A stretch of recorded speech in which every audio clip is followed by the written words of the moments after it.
जी revision कर रहे हैं तो उसमें मॉडर्न हिस्ट्री हमारी पूरी हो चुकी है। लास्ट क्लास में राजस्थान का एकीकरण तक हमने पढ़ लिया था और जिसमें चौहान राजवंश उसका भी हमने रिवीजन कर लिया। अब आज से हम पढ़ेंगे मेवाड़ का इतिहास। तो मेवाड़ का इतिहास का रिवीजन करेंगे, उसके साथ में बूंदी, कोटा, झालावाड़ और जो सिरोही जो छोटी छोटी रियासत हैं उनका भी हम जल्दी से रिवीजन कर लेंगे। ठीक है, तो अब देखो एक चीज़, इसमें जो आज का वीडियो बनेगा लगभग घंटे भर के आसपास का बनेगा। तो आप अगर ऐसे भी रिवाइज करोगे तो घंटा भर तो आपको इसमें भी लग जाएगा। तो अगर जिसको नोट्स पूरे ढंग से याद है वो तो उन वीडियोस को एक बार देख लेना, लेकिन जिसको कम याद है, जो पहली बार ही पढ़ रहा है, तो 2-3 बार इनको स्पीड में चला के कैसे भी इनको देख लेना। लगभग अपन हिस्ट्री और जो आर्ट एंड कल्चर है उसका रिवीजन करेंगे तो लगभग हमारे 10 से 15 घंटे के आसपास में पूरा हो जाएगा। मतलब 1 से 1.5 दिन में आपका पूरा रिवाइज हो जाएगा और लगभग हमारे जो नोट्स में सारी चीजें हैं उन सबको हम कवर कर रहे हैं। ठीक है, तो कुछ नहीं करना आपको, जो रिवीजन करना राजस्थान का रिवीजन आप हिस्ट्री का, आर्ट एंड कल्चर का यहाँ से कर लेना। कोशिश करेंगे हम पॉलिटी का भी रिवीजन कर लेगा, टाइम मिलेगा तो। बाकी जो आपके इंडियन जीके हैं, आपके हिंदी है, इंग्लिश है, कंप्यूटर है, उन सब का, मैथ्स, इंग्लिश, मैथ्स है, रीजनिंग है, उन सब का आप अपने स्तर पे रिवीजन करते रहो, टेस्ट देते रहो। ठीक है, अब इसमें चलते हैं अपन जो मेवाड़ का इतिहास है उसका रिवाइज करते हैं।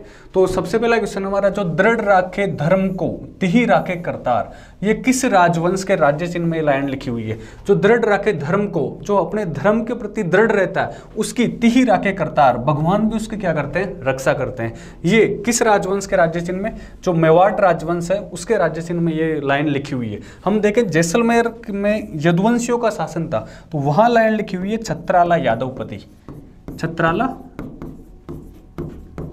यादवपति, ये लाइन लिखी हुई है जैसलमेर के राज्य चिन्ह में। अब कुछ मेवाड़ राजवंश पढ़ रहे हैं अपन। मेवाड़ राजवंश के बारे में बात करें तो मेवाड़ वाले क्षेत्र को पहले मेदपाट, प्रागवाट,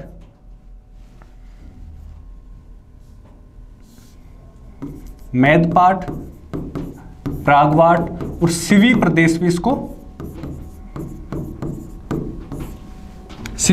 इसको कहा जाता था। मेर या मेव जाति द्वारा रक्षित प्रदेश था। और मेवाड़ में देखते हैं किस राजवंश का शासन था? गुहिल राजवंश का शासन था। बाद में फिर अपन देखते हैं सिसोदिया राजवंश यहाँ पे आ जाता है। मतलब गुहिल राजवंश की एक शाखा है तो सिसोदिया राजवंश का यहाँ पे शासन हो जाता है। गुहिल और सिसोदिया राजवंश का शासन था। और मेवाड़ राजवंश के बारे में देखते हैं कि विश्व का सबसे दीर्घकालीन राजवंश इसको माना जाता है।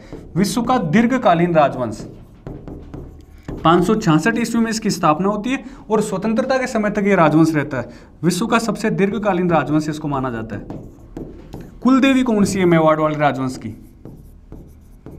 कुलदेवी है बाणमाता।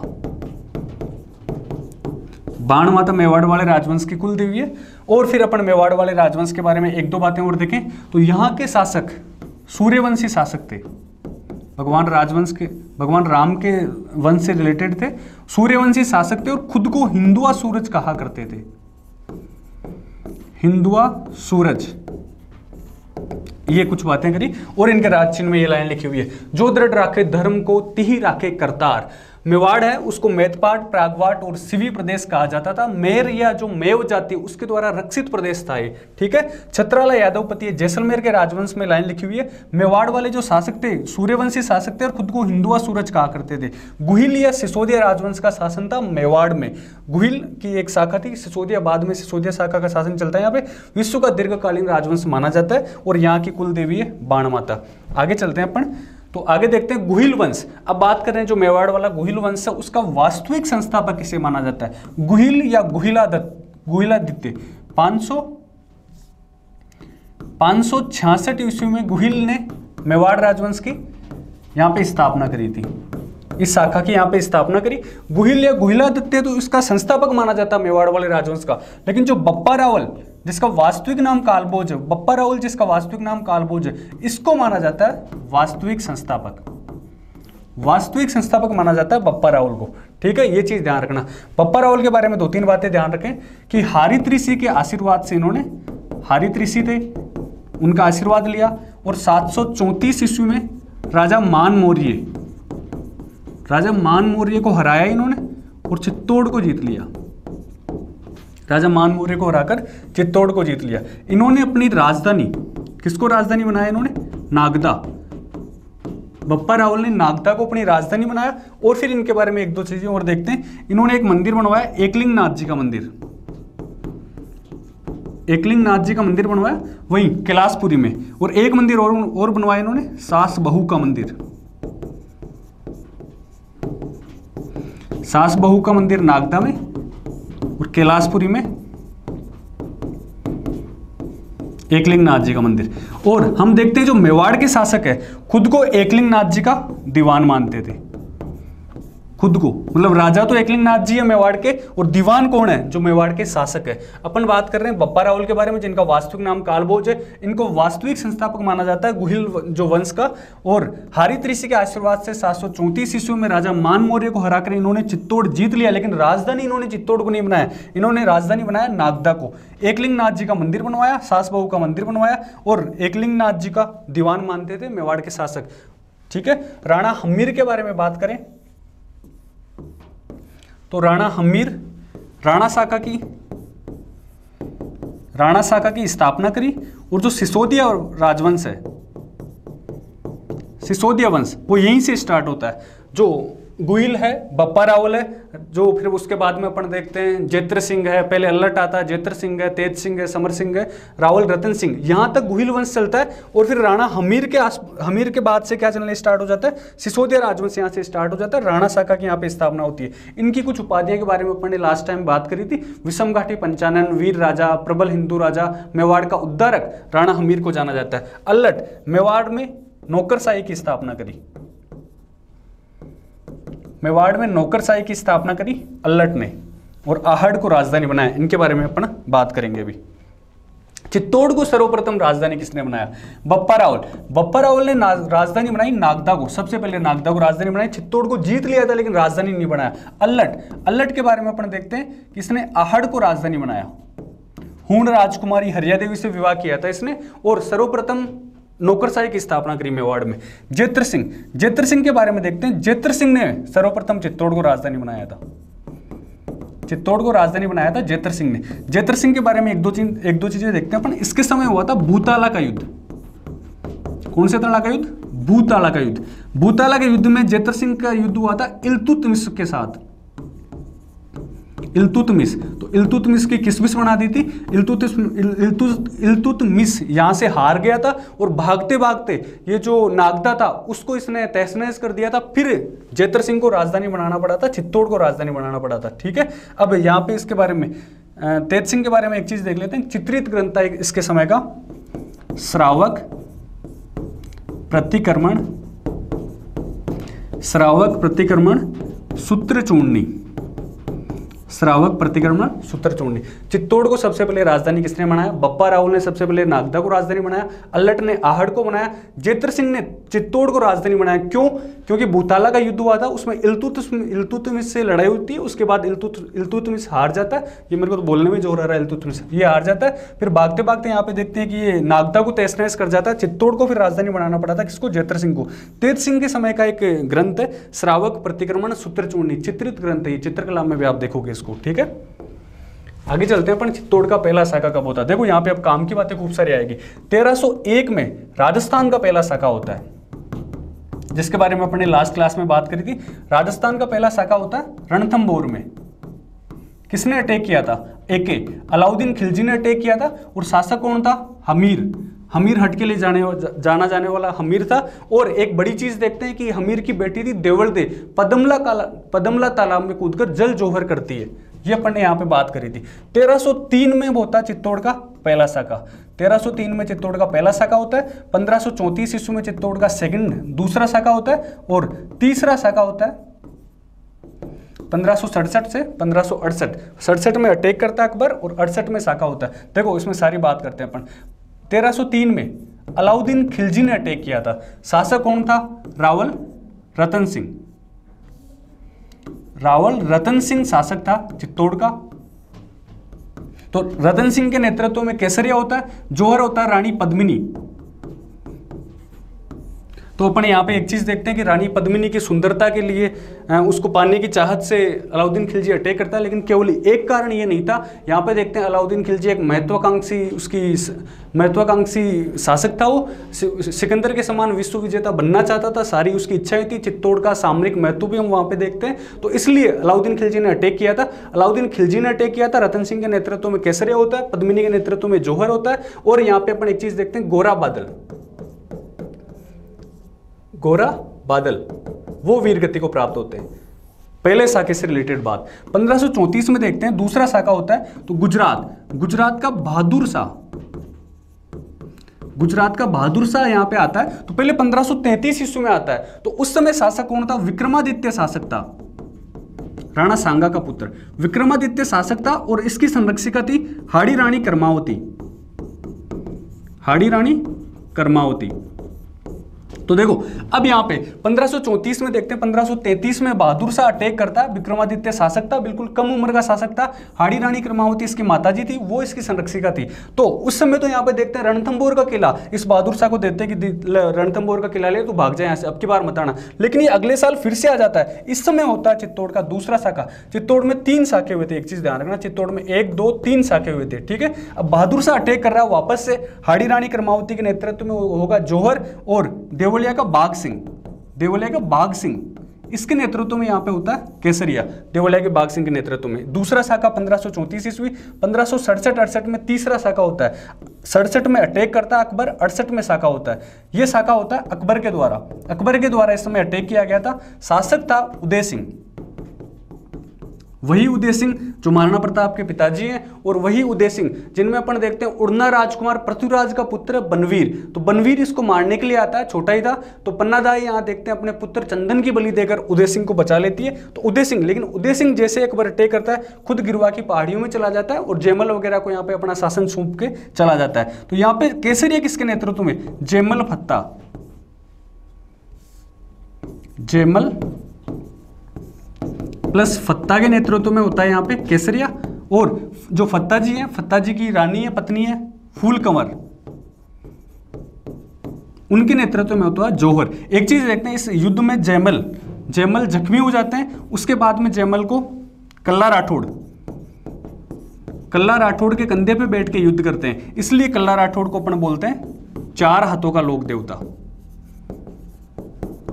4 हाथों का लोक देवता कहा जाता है।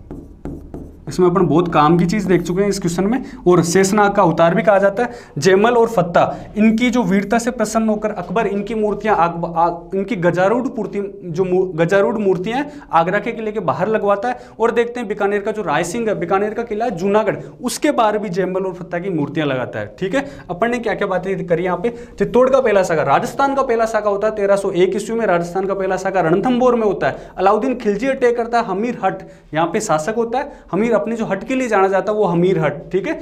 गोरा जो, अब इसमें एक लाइन अपन ने देखी थी, हमीर की बेटी थी देवड़दे, पदमला तालाब में कूदकर जल जौहर कर लेती है। उसके बाद 1303 में अब देखते हैं चित्तौड़ का पहला साका होता है। अलाउद्दीन खिलजी अटैक करता है। रतन सिंह शासक है।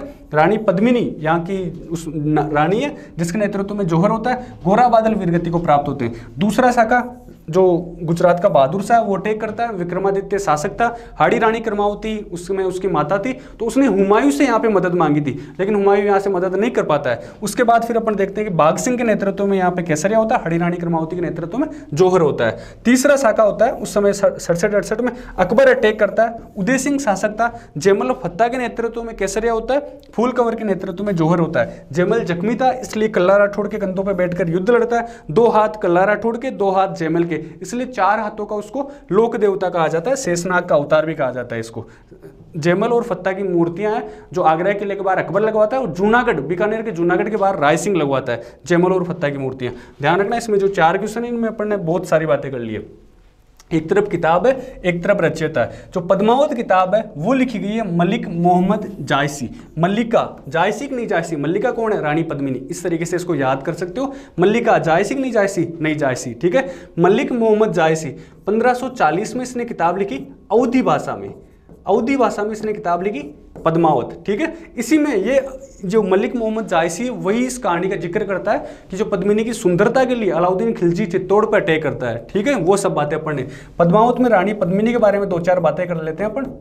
कहाँ की थी रानी पद्मिनी? सिंगल देश की, सिंगल देश श्रीलंका, सिंगल देश की राजकुमारी थी। पिता है गंधर्व सेन, गंधर्व सेन पिता है, और माता है चंपावती, माता चंपावती। और वो तोता कौन सा है जिसने रावल रतन सिंह को जाकर कहा था कि वहां रानी पद्मिनी रहती है? हीरामन तोता, हीरामन तोता है। और वो ब्राह्मण कौन सा है जो अलाउद्दीन खिलजी को जाकर कहता है कि वहां एक रानी पद्मिनी रहती है जो बहुत सुंदर है? वो है ब्राह्मण राघव चेतन,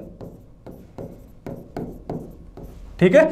गोरा बादलरी चौपाई, गोरा बादलरी चौपाई किताब की रचयिता है हेमरतन सूरी। यहां से याद कर लेना, हेगो, हेगो काम हेगो, ठीक है। हेगो, हेगो, हेमरतन सूरी, गोरा बादलरी चौपाई, वही गोरा बादल जो चित्तौड़ के पहले शाखा में वीरगति को प्राप्त होते हैं। खजाइन उल फुतूह या तारीख ए अलाई, ये किताब है अमीर खुसरो की, जो अपन पहले लास्ट क्लास में बात कर चुके हैं। ये इसमें अमीर खुसरो अलाउद्दीन खिलजी अलाउद्दीन खिलजी ने राजस्थान पे 5 अटैक किए थे, 5 आक्रमण, उन 5 आक्रमण की जानकारी देता है। 1301 में अपन देख चुके हैं, कहां पे? रणथंभौर में करता है, 1301 में रणथंभौर में। 1303 में हम देख रहे हैं कि चित्तौड़ का पहला शाखा होता है, चित्तौड़ में अटैक करता है। और फिर अपन एक चीज देखा था अपन ने कल, 1308 में सिवाना का शाखा जालोर में आता है, उसके पहले जो जालोर की कुंजी है सिवाना पे शाखा करता है। 1311 में जालोर का शाखा, 4 शाखे ये हो गए। एक बार ये अटैक करता है जैसलमेर पे, उसकी डेट के बारे में अपने इतिहास में कॉन्ट्राडिक्शन है कि उसकी क्या डेट फिक्स नहीं है अभी, ठीक है। अपन ने बात करी है खजाइन उल फुतूह, अमीर खुसरो की किताब है। अमीर खुसरो कहता है कि अलाउद्दीन खिलजी ने राजस्थान में 5 बार अटैक किए, 1301, 3, 8, 11 और जैसलमेर में, जिसकी डेट फिक्स नहीं है। 500 बार साके होते हैं राजस्थान में, 500 बार, ठीक है। उसके बाद अपन देखते हैं हमीर मद मर्दन, जय सिंह सूरी की किताब है। अपन ने अभी देखा था जैत्र सिंह के समय एक युद्ध होता, भूताड़ा का युद्ध, उस भूताड़ा के युद्ध के बारे में अपन देखते हैं कि हमीर मद मर्दन है ना, उस किताब इस किताब में उसके बारे में जानकारी मिलती है। जैत्र सिंह के बारे में एक बात और है, इतिहासकार एक दशरथ शर्मा, वो कहते हैं जैत्र सिंह के बारे में कि जो मध्यकालीन मेवाड़ का इतिहास है उसको जो समय स्वर्णकाल माना जाता है। मध्यकालीन मेवाड़ के इतिहास का स्वर्णकाल किसका समय माना जाता है? जैत्र सिंह के बारे में, जो जैत्र सिंह का टाइम पीरियड है उसको माना जाता है, ठीक है। ये अपने इन किताबों के बारे में बात कर ली। पद्मावत, मलिक मोहम्मद जायसी, गोरा बादली चौपाई, ये हेमरतन सूरी, खजाइन उल फुतूह, अमीर खुसरो, हमीर मदमर्दन, जयसिंह सूरी, रानी पद्मिनी सिंगल देश की राजकुमारी, गंधर्व सेन पिता है, चंपावती इनकी माता का नाम है, और राघव चेतन वो ब्राह्मण है जिसने ऐसा कहा अलाउद्दीन खिलजी को जाकर, हीरामन नाम का वो तोता है। आगे चलते हैं अपन। जावर में चांदी की खान निकली है अब की बार। जावर में चांदी की खान निकली है किसके समय? राणा लाखा के समय। राणा लाखा के समय 2-3 अपन बातें देखते हैं कि एक तो चांदी की खान निकल जाती है, और उसके बाद में अपन देखते हैं कि 2-3 बातें देखते हैं कि एक पिच्छू मार और चिड़िया मार नाम के 2 बंजारे वो पिछोला झील का निर्माण करवाते हैं। उदयपुर में पिछोला झील का निर्माण करवाते हैं, पिच्छू मार और चिड़िया मार नाम के 2 बंजारे, ठीक है। और इस पिछोला झील में नटनी का चबूतरा बना हुआ है, नटनी का चबूतरा। जग मंदिर और जग महल भी यहाँ पे बने हुए हैं, नटनी का चबूतरा यहाँ पे एक चीज ध्यान रखने वाली बात है। और फिर राणा लाखा के बारे में अपन 2-3 बातें देखते हैं कि इनके पुत्र का नाम था इनके पुत्र का नाम था चुंडा, चुंडा। और एक जोधपुर का भी चुंडा था जिसकी बेटी, जोधपुर का चुंडा था जिसकी पुत्री थी हंसाबाई। जोधपुर के राजा थे चुंडा, जिनकी पुत्री थी हंसाबाई, जिनकी शादी होती है किसके साथ? राणा लाखा के साथ। और राणा लाखा के पुत्र का नाम, पहले से एक पुत्र था उसका नाम था चुंडा, ठीक है। चुंडा ने कहा कि जो हंसाबाई के पुत्र होगा वही मेवाड़ के आगे राजा बनेंगे, मैं यहाँ पे राजा नहीं बनूंगा, ठीक है। इसलिए इनको कहा जाता है चुंडा को मेवाड़ का भीष्म पितामह, मेवाड़ का भीष्म पितामह। ये ध्यान रखने वाली बात है, मेवाड़ का भीष्म पितामह किसको कहा जाता है? चुंडा को कहा जाता है। और फिर चुंडा के जो वंशज है उनको ही मेवाड़ का सबसे बड़ा ठिकाना सलूम्बर नाम का ठिकाना दिया जाता है। और हरावल, हरावल मतलब जो सेना युद्ध में लड़ती है उसका सबसे आगे वाला भाग, उसमें रहने का उनको अधिकार मिलता है। सलूम्बर नाम का ठिकाना, हरावल में रहने का उनको अधिकार मिलता है, ठीक है। राणा लाखा से रिलेटेड बातें करी अपन ने। पिछोला झील इनके समय बनाई जाती है जिसमें नटनी का चबूतरा स्थित है। चुंडा चुंडा की जो बेटी थी हंसाबाई, उसकी शादी राणा लाखा के साथ होती है। उसका पुत्र था राणा लाखा और हंसाबाई, इन दोनों का पुत्र होता है मोकल। ठीक है, फिर अपन देखते हैं चुंडा, इनका पुत्र था पहले से ही, इसको मेवाड़ का भीष्म पितामह कहा जाता है। सलूम्बर नाम का ठिकाना और हराउल में रहने का उनको अधिकार दिया जाता है। मोकल के बारे में 2-3 बातें। मोकल के बारे में देखते हैं कि राणा लाखा और हंसाबाई का पुत्र रणमल, जो इसका मामा जी था, वो इसका संरक्षक था रणमल। और इसकी मृत्यु क्या, हत्या किसने करी थी? चाचा मेरा महपा पंवार, चाचा मेरा महपा पंवार, इन तीनों ने जीलवाड़ा नामक स्थान पे इसकी हत्या कर दी थी मोकल की। चाचा मेरा महपा पंवार ने जीलवाड़ा नामक स्थान पे। और मोकल के बारे में एक चीज देखते हैं अपन, इसने समिद्धेश्वर मंदिर या त्रिभुवन नारायण मंदिर, जिसका निर्माण भोज परमारों ने करवाया था, उस समिद्धेश्वर मंदिर का इसने करवाया था, पुनर्निर्माण करवाया था। अभी अपन ने देखा था कि जो बप्पा रावल उनके द्वारा एकलिंग नाथ जी का मंदिर बनवाया जाता है। उस एकलिंग नाथ जी के मंदिर का परकोटा किसने बनवाया था? मोकल ने बनवाया था। परकोटा बनवाया था इसने, परकोटा एकलिंग नाथ जी मंदिर का। ठीक है, अब कुंभा अपन देखते हैं कि मोकल का पुत्र था। ठीक है, उसमें ज्यादा कुछ काम की बात, अभी जो मेन डिटेल से ढंग से बात करेंगे अपन। उदा भी कुंभा का पुत्र था। उदा ने कुंभलगढ़ का जो किला है,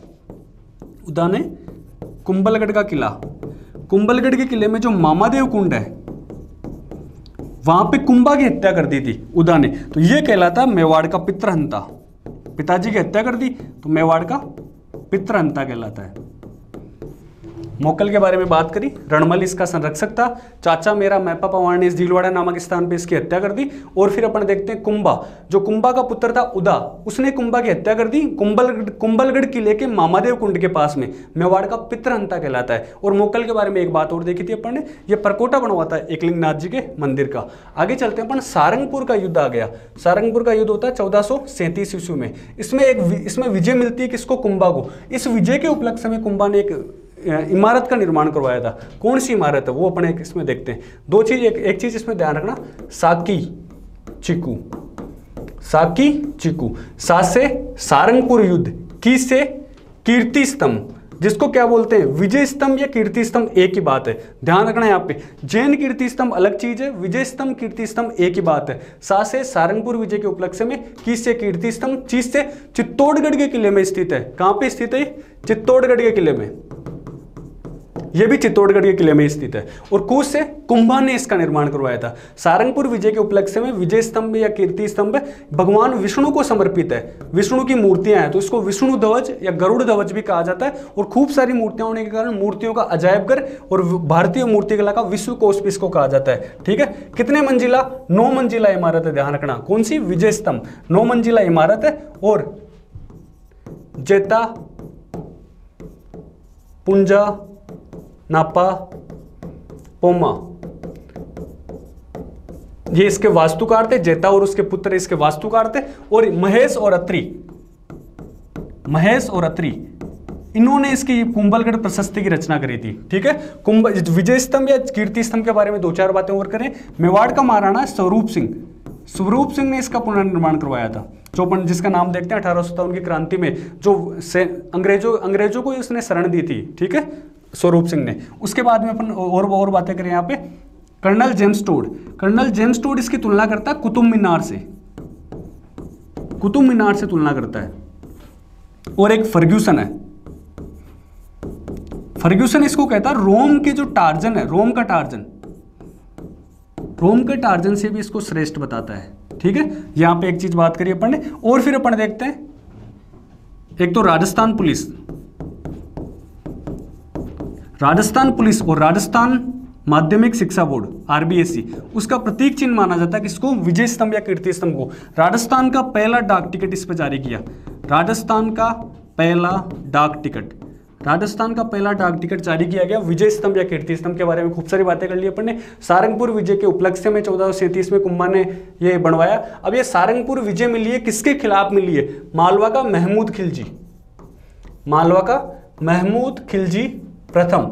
उसके खिलाफ ये युद्ध जीत जाता है, विजय स्तंभ कीर्ति स्तंभ का निर्माण कराता है। चित्तौड़ में विष्णु ध्वज इसको माना जाता है, 9 मंजिला इमारत है, जेता पुंजा नापा पोमा ये इसके क्या है, वास्तुकार है। और महेश और अत्री ने इसकी प्रशस्ति की रचना करी थी। स्वरूप सिंह ने इसका पुनर्निर्माण करवाया था। कर्नल जेम्स टोड इसको कहता है कुतुब मीनार के समान है। और फर्ग्यूसन इसको क्या बोलता है कि ये तो रोम का टार्जन है। फिर अपन देखते हैं राजस्थान पुलिस और राजस्थान माध्यमिक शिक्षा बोर्ड, उसका प्रतीक चिन्ह ये विजय स्तंभ भी है, कीर्ति स्तंभ है। राजस्थान का पहला डाक टिकट इस पे ही जारी किया था 1949 में। अपन देखते हैं जैन कीर्ति स्तंभ, ठीक है, जैनों का कीर्ति स्तंभ है, यहां से जैनों से रिलेटेड भगवान आदिनाथ को समर्पित है। देखो जैन कीर्ति स्तंभ यही वहीं पे, ये भी वहीं पे चित्तौड़ के जिले में।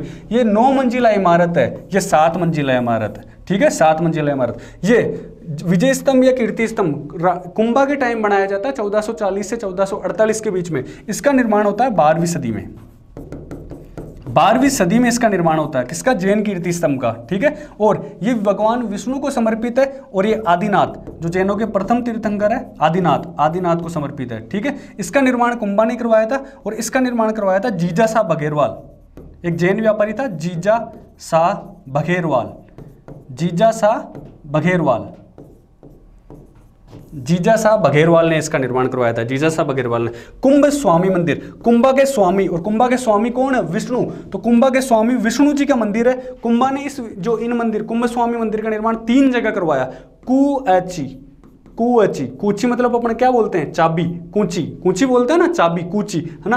कुंभा इसके स्वामी है तो इसकी चाबी किसके पास रहेगी? कुंभा के पास ही रहेगी। विष्णु भगवान विष्णु के मंदिर है, 3 जगह निर्माण करवाया, कुंभलगढ़ में, अचलगढ़ में, चित्तौड़ में। 3 किले हैं उसमें निर्माण करवाया, कुंभलगढ़ में, अचलगढ़ में, चित्तौड़ में। कूची किसके पास है? कुंभा के पास है। संगार चौरी मंदिर, इसका निर्माण भी कुंभा ने करवाया। संगार चौरी का मतलब होता है विवाह। तो कुंभा की जो बेटी है रमाबाई के विवाह के अवसर पे करवाया इसका निर्माण।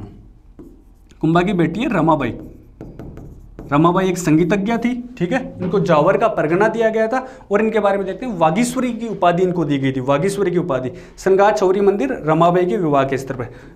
मीरा मंदिर, तो मीरा मंदिर देखते हैं, एकलिंग नाथ जी का मंदिर है, उसके पास में मीरा मंदिर भी बना हुआ है। सारी ये चीजें कुंभा ने बनवाई है। विजय के उपलक्ष्य में विजय स्तंभ बनवाया, जैन कीर्ति स्तंभ, ये सारी अपन ने बातें करी इसमें। आगे चलते हैं, आवड़ बावड़ की संधि। तो आवड़ बावड़ की संधि कब होती है? ठीक है, देखो इंपॉर्टेंट है ये, स्टार लगा लेना इसके। आवड़ बावड़ की संधि होती है 1453 ईस्वी में, ठीक है।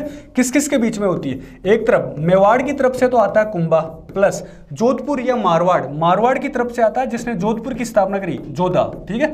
जोधा कौन है? जोधा अपने जो कुंभा के मामा जी है रणमल, तो रणमल का बेटा था जोधा, ठीक है। बाद में इसको देखते हैं, चुंडा जब इसका पीछा करता है तो ये बीकानेर के कहुनी गांव में जाकर शरण लेता है। बाद में इन दोनों के बीच में संधि हो जाती है, किसकी मध्यस्थता से?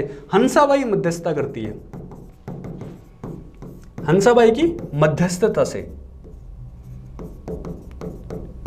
हंसाबाई की मध्यस्थता से किसके बीच में संधि हो जाती है? कुंभा और जोधा के बीच में। क्या इस संधि की बड़ी बात? अब देखो इसमें एक चीज अपन देखते हैं, जोधा ये तो कौन है? राठौड़ है, ये तो कौन है? राठौड़ है। और कुंभा कौन है? सिसोदिया। तो इसको राठौड़ सिसोदिया गठबंधन कहा जाता है इस संधि को।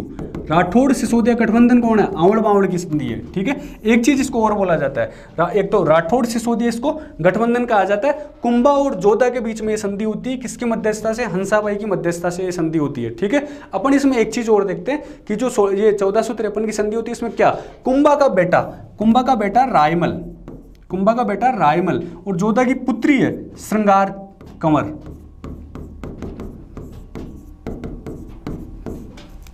कुंभा का बेटा है रायमल और श्रृंगार कंवर किसकी बेटी है? जोधा की। इन दोनों की शादी कर दी जाती है इसमें, इस संधि के फलस्वरूप ही, ठीक है। इस संधि में ये शर्त होती है कि इन दोनों की शादी की जाएगी, ये बात। और जो श्रृंगार कंवर है इसने गोसुंडी बावड़ी का निर्माण करवाया था, श्रृंगार कंवर ने। अपन एक चीज देखते हैं, गोसुंडी नामक स्थान पे दूसरी ईसा पूर्व का एक शिलालेख देखने को मिलता है, दूसरी ईसा पूर्व का संस्कृत का एक शिलालेख देखने को मिलता है। संस्कृत का शिलालेख है जो कौन से संप्रदाय को? भागवत संप्रदाय को समर्पित है। भागवत संप्रदाय, वैष्णव संप्रदाय की उसमें अपन को जानकारी मिलती है। देखो अपन ने क्या बात करी है, 1453 में आवड़ बावड़ की संधि होती है, किस किस के बीच में, कुंभा और जोधा के बीच में संधि होती है। हंसाबाई की मध्यस्थता से संधि होती है जिसको राठौड़ सिसोदिया गठबंधन कहा जाता है। इसको मेवाड़ मारवाड़ संधि भी इसी को कहा जाता है। क्यों, कुंभा किस तरफ से, मेवाड़ की तरफ से, मारवाड़ की तरफ से कौन आता है, जोधा आता है, तो इसको मेवाड़ मारवाड़ संधि भी कहा जाता है। मेवाड़ मारवाड़ संधि भी कहा जाता है इसको, ठीक है। ये चीज अपने ध्यान रखने वाली बात है। राठौड़ सिसोदिया गठबंधन, रायमल और संगार कंवर की शादी कर दी जाती है, इसमें विवाह कर दिया जाता है। गोसुंडी बावड़ी का निर्माण करवाया, और गोसुंडी में अपन एक चीज देखते हैं, दूसरी शताब्दी ईसा पूर्व में संस्कृत का एक शिलालेख देखने को मिलता है जो भागवत संप्रदाय या वैष्णव संप्रदाय की जानकारी देता है। मेवाड़ मारवाड़ संधि भी इसको कहा जाता है। 1456 में एक संधि होती है फिर से, 1456 में फिर से इंपॉर्टेंट है, चंपानेर की संधि होती है। चंपानेर की संधि होती है, चंपानेर की संधि होती है किस किस के बीच में, जो मालवा का महमूद खिलजी फर्स्ट है, मालवा का महमूद खिलजी फर्स्ट, और गुजरात का कुतुबुद्दीन शाह, गुजरात का कुतुबुद्दीन शाह, गुजरात का कुतुबुद्दीन शाह। दोनों के दोनों मिलकर क्या बोलते हैं कि यार कुंभा ने सारंगपुर विजय में मेरे को हरा दिया था, दोनों के दोनों मिलकर कुंभा पे अटैक करेंगे। 1456 में चंपानेर की संधि करते हैं और 1457 में फिर युद्ध करते हैं, बदनौर का युद्ध होता है। दोनों के दोनों मिलकर कुंभा पे अटैक करते हैं, बदनौर। लेकिन इनकी बदनसीबी क्या है कि कुंभा ने इनको वापस से हरा दिया। तो बदनौर के युद्ध में किसको विजय मिलती है, 1457 वाले में कुंभा को मिलते हैं। ये दोनों मिलकर आ जाते हैं। और फिर यहाँ पर अपन देखते हैं कि बदनौर में फिर कुंभा कुशाल माता का मंदिर बनाता है उसके बाद में, कि तुम्हारी बदनसीबी है कि तुम्हारा कुशल मंगल होना नहीं है, लेकिन मैं तो मंदिर बनाऊंगा, कुशाल माता का मंदिर। अपन ने बात करी 1456 में चंपानेर की संधि होती है, 53 में आवड़ बावड़ की संधि होती है। ये महमूद खिलजी फर्स्ट है, मालवा का, कुतुबुद्दीन शाह गुजरात का, दोनों मिलकर कुंभा पे अटैक करेंगे। लेकिन फिर 1457 में बदनौर का युद्ध होता है, दोनों हार भी जाते हैं कुंभा से। फिर कुंभा बनाता है बदनौर में कुशाल माता का मंदिर, ठीक है, उस विजय के उपलक्ष्य में। ये सारी अपन ने काम की बातें कर ली। यहाँ पे आगे चलते हैं अपन। कुंभा ने निम्न में से किस इमारत का निर्माण करवाया। एक चीज यहाँ पे ध्यान रखना, कुंभा को मेवाड़ की स्थापत्य कला का जनक माना जाता है। मेवाड़ की स्थापत्य कला का जनक माना जाता है, इंपॉर्टेंट है, ध्यान रखना। मेवाड़ की स्थापत्य कला का जनक किसको माना जाता है, कुंभा को। क्यों, एक श्यामल दास है, कवि है एक श्यामल दास, लेखक है। श्यामल दास ने एक बुक लिखी थी वीर विनोद, श्यामल दास ने बुक लिखी थी वीर विनोद। उसमें यह कहता है कि मेवाड़ में कुल 84 किले बने हुए हैं। 84 किलों में से 32 किलो का निर्माण किसने करवाया, अकेले राणा कुंभा ने, महाराणा कुंभा ने करवाया। कुंभा मेवाड़ की स्थापत्य कला का जनक माना जाता है। श्यामल दास की किताब है वीर विनोद, वो कहती है कि 84 किलो में से 32 किलो का निर्माण अकेले कुंभा ने करवाया, ठीक है।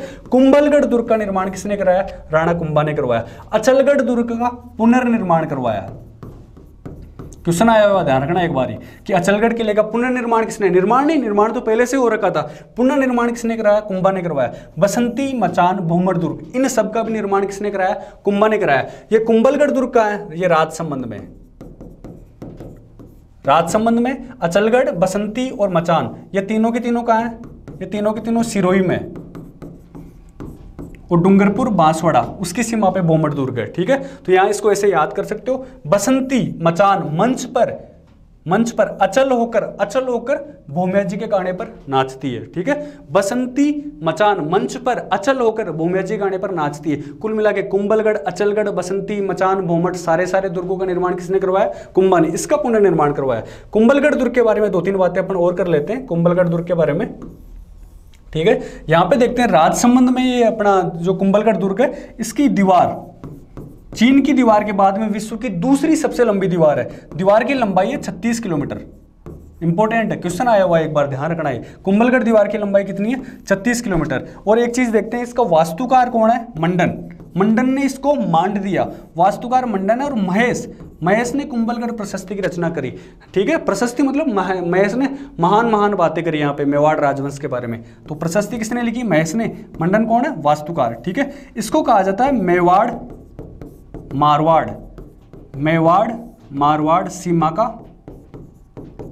प्रहरी, मेवाड़ मारवाड़ सीमा का प्रहरी कहा जाता है। और ये जो किला है कुंभलगढ़ का दुर्ग है, इसका सबसे ऊपरी भाग कहलाता है कटारगढ़ कहलाता है, ठीक है। सबसे ऊपर वाला जो भाग है वो कटारगढ़ कहलाता है, जहां पे कुंभा खुद रहता था। कुंभा का निजी आवास था ये, कुंभा का निजी आवास था ये, यहां पे कुंभा खुद रहता था कटारगढ़ में। इसको मेवाड़ की आंख भी कहा जाता है, मेवाड़ की आंख। हमने बात करी कुंभलगढ़ दुर्ग के बारे में, राजसमंद में स्थित है। इसकी दीवार की लंबाई 36 किलोमीटर। स्टार लगा लेना, ध्यान रखना, इंपॉर्टेंट है। मंडन इसका वास्तुकार है और महेश इसका क्या है, इसकी जो कुंभलगढ़ प्रशस्ति की रचना करी है उसने। मेवाड़ मारवाड़ सीमा का इसको प्रहरी कहा जाता है कुंभलगढ़ के किले को। और इसका ऊपरी भाग कटारगढ़ कहलाता है, जहां कुंभा का क्या है, ये खुद का निजी आवास, जहां कुंभा खुद रहता था। मेवाड़ की आंख कहा जाता है उसको, ठीक है। अपन बात करें रणकपुर के जैन मंदिर। रणकपुर का है, पाली में स्थित है। तो रणकपुर के जैन मंदिर का निर्माण कुंभा ने तो इस अकेले इन मंदिर, इनको जो दुर्ग है उनका निर्माण करवाया। रणकपुर के जैन मंदिर ये कुंभा के समय में निर्मित है। कौन से समय में? 1439 के टाइम में, 1439 ईस्वी में धरणक शाह ने इसका निर्माण करवाया था। धरणक शाह ने रणकपुर के जैन मंदिर बनवाया था। चौमुखा मंदिर, ये क्या है? चौमुखा मंदिर और कुछ नहीं, जो ये रणकपुर के जैन मंदिर है, इनमें खूब सारे मंदिर बने हुए हैं। उन मंदिरों में से एक मंदिर कौन सा है? चौमुखा मंदिर। इसमें एक बड़ी बात है, 1444 इसमें स्तंभ है, खूब सारे स्तंभ ही स्तंभ है। 1444 स्तंभ होने का कारण इसको कहा जाता है स्तंभों का अजायबघर कहा जाता है, स्तंभों का अजायबघर कहा जाता है। और आदिनाथ को समर्पित है। क्वेश्चन आया हुआ है एक बार, इंपॉर्टेंट है, ध्यान रखना। जैनों का मंदिर है, भगवान आदिनाथ को समर्पित है, ये एक चीज ध्यान रखने वाली बात है। तो रणकपुर के जैन मंदिर, चौमुखा मंदिर कुंभा ने नहीं बनवाए, कुंभा के समय बनवाए हैं। रणकपुर के जैन मंदिर धरणक शाह ने 1439 ईस्वी में बनवाए हैं। और चौमुखा मंदिर इसके 44 रणकपुर के जैन मंदिरों में से एक मंदिर है, 1444 में स्तंभ है, इसलिए स्तंभों का अजायबघर कहा जाता है। और भगवान आदिनाथ को समर्पित है। इसका वास्तुकार देपाक है, वो छोड़ देना, इतनी काम की बात नहीं है। ये अपन ने बात करी। इसमें अगले क्वेश्चन में चलते हैं। कुंभा के द्वारा लिखित ग्रंथ है। कुंभा ने खुद ने कौन कौन से ग्रंथ लिखे हैं? कुंभा द्वारा लिखित, कुंभा ने संगीत से रिलेटेड ग्रंथ लिखे हैं। कुंभा खुद वीणा बजाता था, ध्यान रखना। कुंभा क्या बजाता था? वीणा। और सारंग व्यास कुंभा के संगीत गुरु है, सारंग व्यास, ठीक है। संगीत राज कुंभा ने ये लिखा है, ठीक है, ध्यान रखना। किसने लिखा है? कुंभा ने, संगीत राज। तो संगीत का सबसे वृद्ध और सिरमौर ग्रंथ माना जाता है इसको। एग्जाम में क्वेश्चन आ रखा है इसमें कि इसके संगीत राज के कितने भाग है? 5 भाग है इसके संगीत राज के, ठीक है। पाठ्य रत्नकोश, गीत रत्नकोश, नृत्य रत्नकोश, वाद्य रत्नकोश और रस रत्नकोश, ठीक है। पहले क्या करेंगे? पढ़ेंगे, फिर गीत गाएंगे, फिर नाचेंगे, फिर बजाएंगे और फिर रस लेंगे। क्या लेंगे?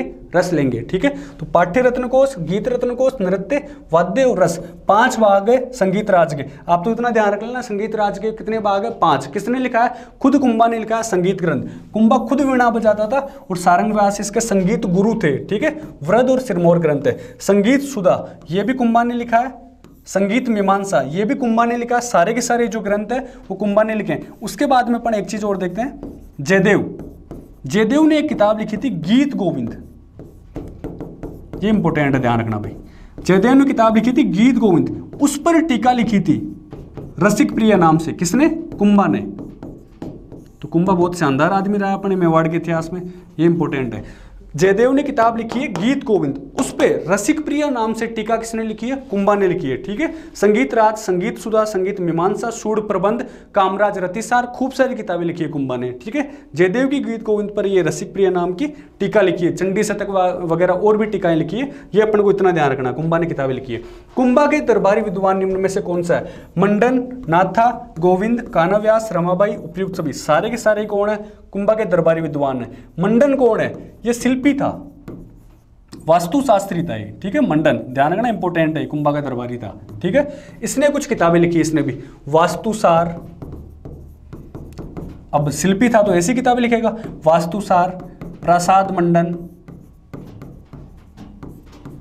राजवल्लभ, और भी किताबें लिखी इसने, कोदंड मंडन, वैद्य मंडन, देवमूर्ति प्रकरण। वो सारी किताबें आपको अगर याद हो तो सही है, वरना ये 2-3 किताबें ध्यान रख लेना। राजवल्लभ, प्रसाद मंडन, वास्तुसार, ठीक है, ये किताबें। और लिखी है देवमूर्ति प्रकरण, ये वैद्य मंडन, और जो बातें करी अपने शकुन मंडन वगैरह सारी, ठीक है। नाथा कौन था? ये मंडन का भाई था, मंडन का भाई था। और इसने वास्तु मंजरी नाम की किताब लिखी है, वास्तु मंजरी, ठीक है। नाथा ये मंडन का भाई था, वास्तुशास्त्र से रिलेटेड आदमी था ये भी। गोविंद ये मंडन का पुत्र था, मंडन का बेटा था गोविंद, ठीक है। गोविंद ने भी कुछ किताबें लिखी है। गोविंद मतलब कन्हैया, कृष्ण, वो क्या है, कला निधि, कला के निधि, खजाने हैं, कला के खजाने हैं, ठीक है। क्या किया उन्होंने, द्वार पे दीपिका को लाकर खड़ा कर दिया, द्वार दीपिका, और उससे हमारा क्या हो गया, उद्धार हो गया, उद्धार धोरिणी। ये तीनों किताबें किसकी, गोविंद की। देखो ऐसे याद कर लेना, गोविंद क्या है, गोविंद कन्हैया, कला निधि, कला के निधि है, द्वार पे दीपिका पादुकोण को लाकर खड़ा कर दिया, हमारा तो क्या हो गया, उद्धार हो गया भाई साहब, उद्धार धोरिणी, कला निधि, द्वार दीपिका, उद्धार धोरिणी, ठीक है। ये नाथा कौन है, भाई है, वास्तु मंजरी नाम की किताब लिखी है इसने। कानव व्यास ने एक बुक लिखी है एकलिंग महात्म्य, एकलिंग महात्म्य। उस एकलिंग महात्म्य का जो प्रथम भाग है, एकलिंग महात्म्य का प्रथम भाग है, वो राजवर्णन नाम से जाना जाता है। ये राजवर्णन किसने लिखा है, ये राजवर्णन हमारे फिर से कुंभा ने लिखा है, ठीक है। इतने महान थे कुंभा। ये रमाबाई कौन है, ये कुंभा की बेटी है, जिनको जावर का परगना दिया जाता है। रमाबाई के बारे में 2-3 बातें, जावर का परगना दिया जाता है, ये एक संगीतज्ञ थी और इनको वागीश्वरी की उपाधि दी गई है, वागीश्वरी। रमाबाई, जावर का परगना इनको दिया गया था, जावर की खान राणा लाखा के समय निकलती है, संगीतज्ञ थी और वागीश्वरी नाम की उपाधि इनको दी जाती है। उपयुक्त सभी सारे के सारे के कौन हो गए, कुंभा से रिलेटेड, कुंभा के दरबारी है। राणा कुंभा का नाम ध्यान रखना, बहुत इंपॉर्टेंट है। इनकी कुछ उपाधियां भी है, अपन ने लास्ट क्लास में कभी बात करी थी कि इनकी उपाधियां अपने राणो रासो, कुंभा की उपाधियां राणो रासो, हिंदू सुल्तान, अभिनव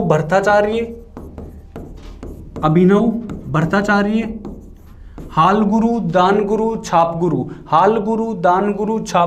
राणो रासो, हिंदू सुल्तान, अभिनव भट्टाचार्य, सारी की सारी उपाधियां किसकी है, राणा कुंभा की है। राणा कुंभा के पुत्र उदा, जिसने राणा कुंभा की कुंभलगढ़ दुर्ग में मामादेव कुंड के पास में हत्या कर दी थी, हम देखते हैं उनको मेवाड़ का क्या कहा जाता है, पितृहंता कहा जाता है। ये सारी काम की बातें अपन किससे रिलेटेड है, राणा कुंभा से रिलेटेड है। अपन बात करते हैं सांगा को किस युद्ध में हार मिलती है। एक है खातौली का युद्ध 1517 में होता है, ठीक है। एक है बाड़ी का युद्ध, बाड़ी मतलब धौलपुर में है, ठीक है। इतना काम की बात नहीं, अपने दोनों ध्यान रखना।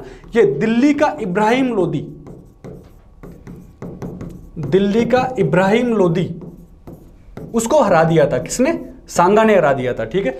गागरोन के युद्ध 1519 ईस्वी में, मालवा का आता है महमूद खिलजी फर्स्ट आया था कुंभा के समय, सारंगपुर युद्ध में हार के जाता है। अब की बार आएगा महमूद खिलजी सेकंड। ये किसके पास आता है, ये आता है गागरोन के युद्ध में 1519 में, राणा सांगा के समय हार के जाता है। राणा सांगा फिर से जीत जाता है इस युद्ध को, ठीक है। ये गागरोन का जो किला है, जिसको कहा जाता है जल दुर्ग है, गागरोन का किला जो जल दुर्ग है, वो किसके पास, वो राणा सांगा के जो मित्र हैं मेदिनी राय, चंदेरी का राजा है मेदिनी राय, उसके पास था, ठीक है।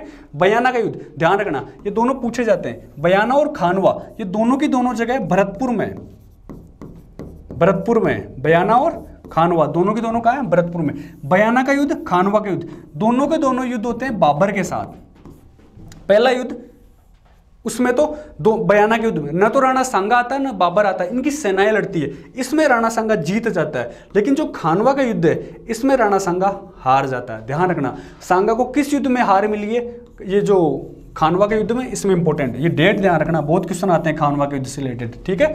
जो दोनों वाले शुरू वाले युद्ध है, दिल्ली के इब्राहिम लोदी के साथ तो होते हैं, राणा सांगा जीत जाता है। गागरोन का युद्ध, मालवा का महमूद खिलजी सेकंड, राणा सांगा जीत जाता है, ठीक है। बयाना का युद्ध बाबर के साथ, अब इसमें राणा सांगा जीत जाता है। लेकिन दूसरा युद्ध इंपॉर्टेंट है, खानवा का युद्ध, जो खानवा का है भरतपुर में 1527 ईस्वी में, वहां राणा सांगा को हार मिलती है। उसके बाद देखते हैं न केवल राजस्थान बल्कि हमारा भारत का भी इतिहास बदल जाता है, क्योंकि मुगलों की एंट्री इस युद्ध के बाद में हो जाती है। खानवा का युद्ध, जिसमें इंपॉर्टेंट बातें अपन देखते हैं, बाबर इस युद्ध में जिहाद की घोषणा करता है। जिहाद बोले तो धर्म युद्ध। तमगा कर हटा देता है मुसलमानों से व्यक्तिगत जो शराब के सेवन पे रोक लगा देता है। बाबर जिहाद की घोषणा करता है। राणा सांगा के बारे में देखते हैं। पाती परवन जारी करता है। राणा सांगा भी युद्ध बड़ा है, छोटा युद्ध थोड़ी है, हम भी पाती परवन जारी करेंगे। पाती परवन मतलब राजस्थान की सभी रियासतों के राजाओं को लेटर लिखता है, पत्र लिखता है, सारे के सारे आओ और मेरी मदद करो, और सारे के सारे राजा आते भी हैं। हमसे पूछा जाता है किसने किसने मदद करी राणा सांगा की। 2-3 नाम अपन को ध्यान रखना है। जो जयपुर वाली रियासत है, आमेर वाली रियासत, उसका अपने आता है पृथ्वीराज कछवाहा। पृथ्वीराज कछवाहा आता है। एक इंपोर्टेंट जो एग्जाम में अपने क्वेश्चन आया हुआ है, मालदेव आता है। मालदेव किसकी तरफ से आता है? राव गांगा। मारवाड़, जोधपुर का राजा था गांगा, उस गांगा का बेटा। देखो अब अपन यहां बात करें कि इस राणा सांगा की मदद किसने करी थी, तो मारवाड़ के गांगा ने मदद करी थी। राजा वो ही था। उसका प्रतिनिधित्व कौन करता है? मालदेव। ये मालदेव बाद में जाकर अपन देखते हैं कि शासक बनता है कहां का? मारवाड़ का शासक बनता है। मालदेव अपन देखते हैं किसकी हत्या कर देता है बाद में? गांगा की हत्या कर देता है। इसलिए इसको कहा जाता है मारवाड़ का पितरंता कहा जाता है। किसको? मालदेव को मारवाड़ का पितरंता। तो मालदेव आया था, गांगा का बेटा था ये यहाँ पे। और फिर अपन देखते हैं कि अशोक परमार नाम का आदमी भी आया था, जिसको अपन देखते हैं गजनेर या यूपी से अशोक परमार आता है। और फिर अशोक परमार के बारे में देखते हैं, इसको उपरमाल का ठिकाना दिया जाता है, जिसका प्रमुख केंद्र था बिजोलिया, जहां हमने किसान आंदोलन करवाए थे। ठीक है, अशोक परमार। और फिर अपन देखते हैं मेवात से आता है हसन खां मेवाती। हसन खां मेवाती। तो अपन ने इतनी सारी बातें कर ली। जो खानवा का युद्ध होता है, बाबर जिहाद की घोषणा करता है, पाती परवन जारी करता है। पाती परवन कौन? राणा सांगा। सारे के सारे राजा और मेरी मदद करो। ठीक है, कौन आता है जयपुर से? पृथ्वीराज कछवाहा। आमेर से मालदेव आता है, गंगा की तरफ से, गंगा का बेटा मारवाड़ की तरफ से। और अशोक परमार आता है गजनेर से, यूपी से। मेवात से आता है हसन खां मेवाती आता है। और फिर इस युद्ध में अपन देखते हैं राणा सांगा से किसने विश्वासघात किया था? रायसीन का सलहदी तंवर। रायसीन का सलहदी तंवर ये विश्वासघात करता है। किसके साथ करता है? राणा सांगा के साथ। राणा सांगा इस युद्ध को हार जाता है। ठीक है, बहुत सारी काम की बातें करी इसने। और अपन बात करते हैं इसके बारे में, राणा सांगा के बारे में। राणा सांगा की मृत्यु कौन से स्थान पे होती है? बसवा दौसा। उस युद्ध में एक चीज ध्यान रखना अपने, इस युद्ध में जब राणा सांगा घायल हो जाते हैं, राणा सांगा की आंख में वगैरह तीर लगते हैं, तो राणा सांगा को बाहर ले जाया जाता है। तो इस युद्ध का नेतृत्व करता है उसके बाद में झाला अज्जा।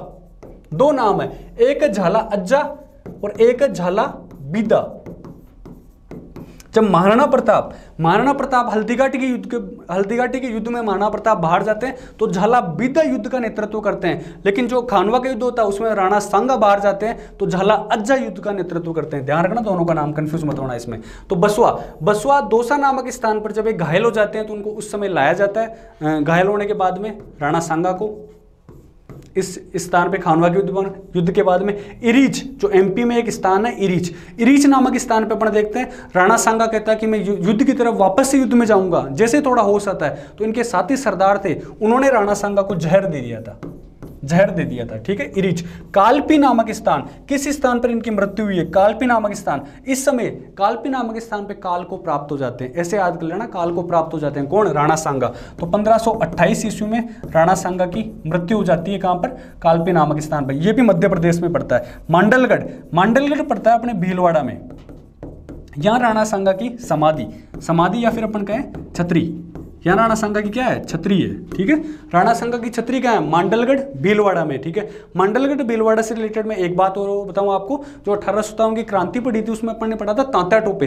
तो तांत्या टोपे अपन ने वहां एक बात नहीं करी थी, राजस्थान में तांत्या टोपे 2 बार आता है।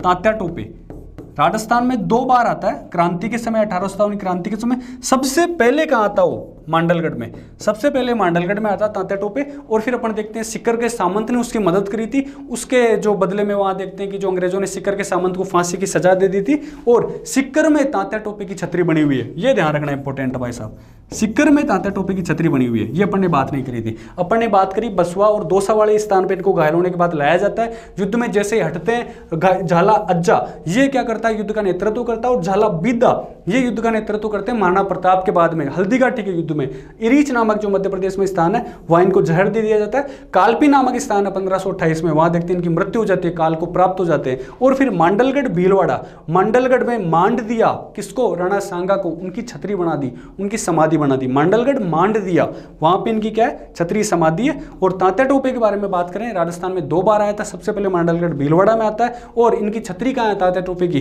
सिकर में। अपन बात कर लेते हैं राणा सांगा के बारे में, इनकी 2 उपाधियों के बारे में बात कर लेते हैं। एक इनको कहा जाता है सैनिकों का भग्नावशेष, सैनिकों का भग्नावशेष, इनके जो शरीर पे घाव ही घाव हो गए थे, भग्नावशेष बच चुके हैं सैनिकों के। और हिंदूपत या हिंदूपति, ये भी किसकी उपाधि है, राणा सांगा की उपाधि है। ठीक है, ये राणा सांगा से रिलेटेड इतनी सारी बातें कर ली अपन ने।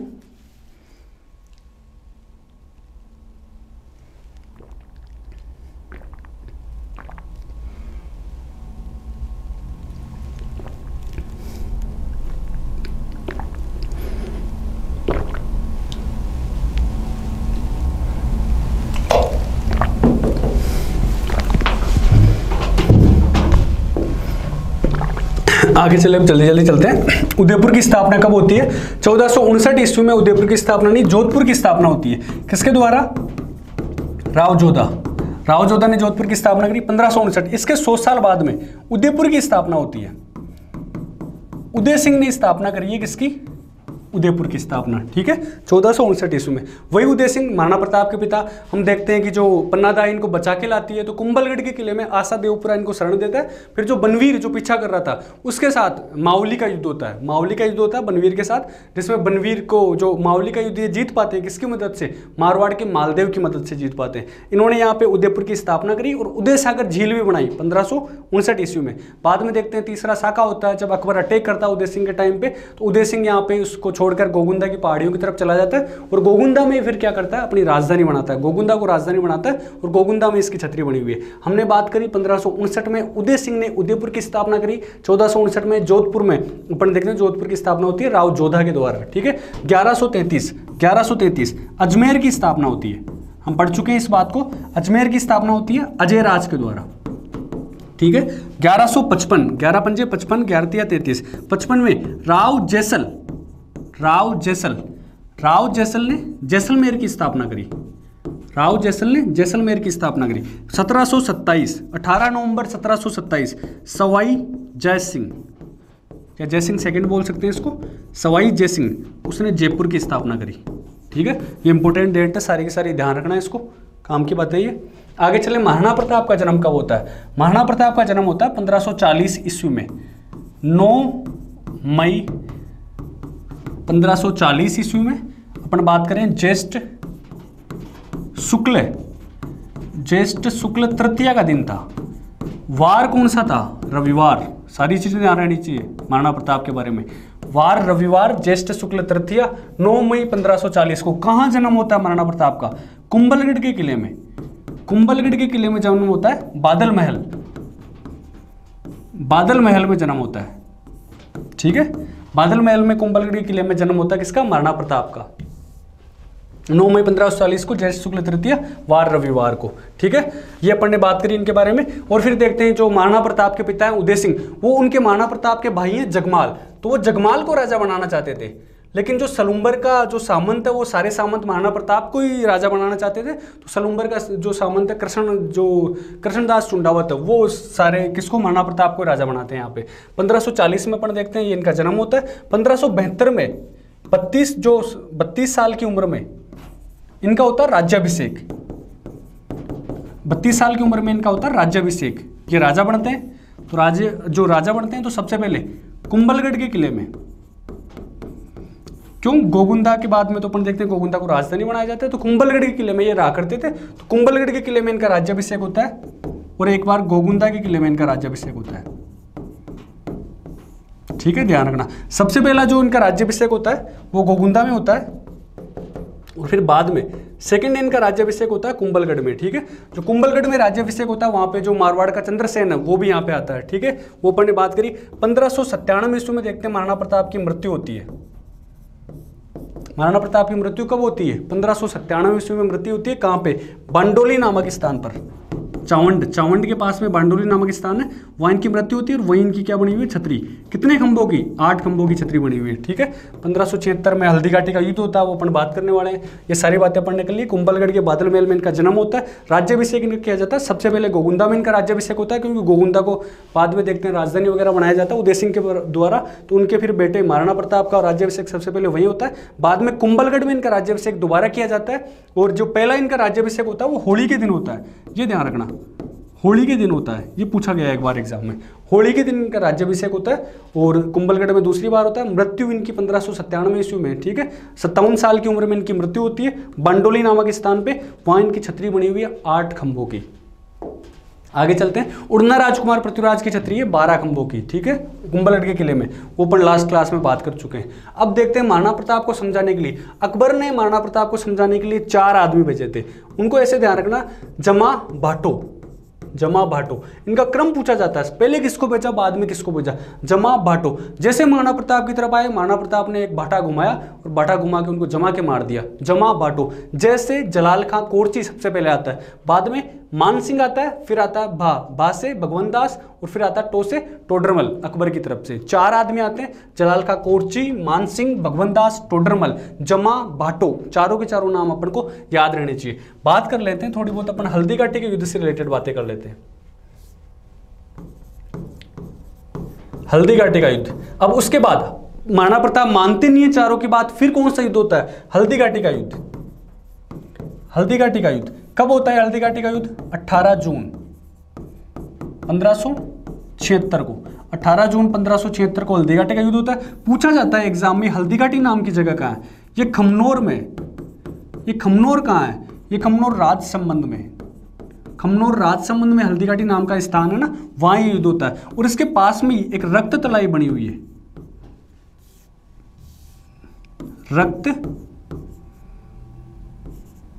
रक्त तलाई बनी हुई है, ठीक है ना, ये अपन ने बात कर ली। हल्दी घाटी के युद्ध में देखते हैं जो अकबर आता है, अकबर की तरफ से कौन आता है, मान सिंह आता है, अकबर की तरफ से मान सिंह प्लस आसफ खां, मान सिंह और आसफ खां आते हैं। अकबर के द्वारा योजना कहां बनाई गई इस युद्ध की, जो अजमेर का मैगजीन दुर्ग है, या अजमेर दुर्ग बोलते हैं उसको, उसमें योजना बनाई गई थी। मैगजीन दुर्ग या अजमेर दुर्ग, उसमें योजना बनाई गई थी अकबर के द्वारा। मान सिंह आसफ खां आते हैं। मान सिंह का जो हाथी है उसका नाम क्या था, मर्दाना, मर्दाना उस हाथी का नाम था। महाराणा प्रताप की तरफ से कुछ बातें करें तो कुंभलगढ़ के किले में महाराणा प्रताप की तरफ से योजना बनाई गई थी। कौन कौन महाराणा प्रताप की तरफ से आते हैं, एक तो हाकिम खां सूर, हाकिम खां सूर, एक तो ये नाम पूछा जाता है एग्जाम में, एक पूछा जाता है पुंजा भील, ठीक है, बाकी और भी नाम है, 2-3 नाम है, ये 2 नाम अपन को ध्यान रखने अपन को, हाकिम का सूर और एक झाला बीदा वगैरह, पुंजा भील, ये 2 नाम ध्यान रखना, पूछे जाते हैं महाराणा प्रताप की तरफ से कौन इस युद्ध में भाग लेते हैं। फिर अपन देखते हैं महाराणा प्रताप के हाथी का नाम क्या था, महाराणा प्रताप के हाथी का नाम, महाराणा प्रताप के हाथी का नाम था राम प्रसाद, राम प्रसाद, ठीक है। और घोड़े का नाम क्या था, वो सबको पता होगा, महाराणा प्रताप के घोड़े का नाम था चेतक। इसकी छतरी कहाँ बनी हुई है, बलीचा गांव में, बलीचा गांव में इसकी क्या बनी हुई है, छतरी बनी हुई है। मिहत्तर खां नामक सैनिक बोलता है कि इस युद्ध में अकबर आ गया, मिहत्तर खां नामक सैनिक, लेकिन अकबर नहीं आया था। मिहत्तर खां नामक सैनिक बोलता अकबर आ गया, झूठी खबर यहाँ पे फैला देता है, ठीक है। फिर महाराणा प्रताप यहाँ से अलग हो जाते हैं इस युद्ध से, चेतक घायल हो जाता है। इस वजह से हमने बात करी जमा भाटो हल्दी घाटी का युद्ध 18 जून 1576 को होता है। खमनोर राजसमंद में युद्ध होता है, पास में रक्त तलाई बनी हुई है। हाकिम का सूर पुंजा भील महाराणा प्रताप की तरफ से लड़ते हैं, और मान सिंह आसफ खां, मान सिंह ये आमेर का जो बाद में राजा बनता है, वो अकबर की तरफ से आते हैं। हाथी का नाम मर्दाना, मान सिंह के हाथी का नाम, प्रताप के हाथी का नाम राम प्रसाद है, घोड़े का नाम चेतक है, उसकी छतरी बलीचा गांव में बनी हुई है, ठीक है ना। ये काम की बातें करिए, अपने चारों के चारों होते हैं जो अपने टीचर से रिलेटेड एग्जाम होते हैं, उनमें तो ये एग्जाम में ये क्वेश्चन पूछा ही जाता है, इस तरीके के क्वेश्चन, कौन सा क्रम है, क्या है, ठीक है। आगे चलते हैं। अब देखो जो हल्दी घाटी का युद्ध हुआ था उसको इतिहासकारों के द्वारा कुछ नाम दिए गए थे। अबुल फजल ने उस युद्ध को कहा था खमनोर का युद्ध। खमनोर बोले तो राजसमंद में वही युद्ध है, तो अबुल फजल ने कहा था खमनोर नाम का युद्ध हुआ था। कौन सा युद्ध है वो, हल्दी घाटी का युद्ध है। बदायूनी खुद इस युद्ध में आया था, बदायूनी इतिहासकार, वो कहता है गोगुंदा का युद्ध, गोगुंदा भी वही है तो उस जगह से रिलेटेड गोगुंदा का युद्ध हुआ था। कौन सा युद्ध है वो, हल्दी घाटी का युद्ध है। James Tod, colonel James Tod, जिसको राजस्थान के इतिहास का जनक कहा जाता है, ठीक है, colonel James Tod Rajasthan Rajasthan के इतिहास का जनक कहा जाता है। घोड़े पे घूम घूम के, पॉलिटिकल एजेंट था अंग्रेजों का, घोड़े पे घूम घूम के राजस्थान का इतिहास लिखा। Annuls and antiquities of Rajasthan, ये नाम की इसकी बुक किताब का नाम है, इसकी किताब का नाम है annuls and antiquities, annuls and antiquities of Rajasthan, annuls and antiquities of Rajasthan इसकी किताब का नाम है। कर्नल जेम्स टोड की किताब का नाम, इसको घोड़ेवाला बाबा कहा जाता है, राजस्थान के इतिहास का जनक कहा जाता है। इसने, कर्नल जेम्स टोड ने कहा कि मेवाड़ की थर्मोपोली है, किस युद्ध को, हल्दी घाटी के युद्ध को। आदर्शी लाल श्रीवास्तव ने कहा बादशाह बाग का युद्ध। बादशाह बाग का युद्ध कौन कहता है? आदर्शी लाल श्रीवास्तव। तो अबुल फजल क्या कहता है? खमनोर का युद्ध। बदायूं क्या कहता है? गोगुंता का युद्ध। ये ध्यान रखना सारी की सारी बातें। आगे चलते हैं। महाराणा प्रताप ने 1585 ईस्वी में किसको राजधानी बना लिया था? 1585 ईस्वी में महाराणा प्रताप ने चावंड को राजधानी बना लिया था। ठीक है, ये ध्यान रखना। कुंभलगढ़ में अपन देखते हैं, कुंभलगढ़ पे अधिकार कर लिया जाता है शाहबाज खां के द्वारा। तो चावंड को राजधानी बनाया था। चावंड से, यहाँ से चित्रकला की शुरुआत करी थी महाराणा प्रताप ने, चित्रकला की शुरुआत।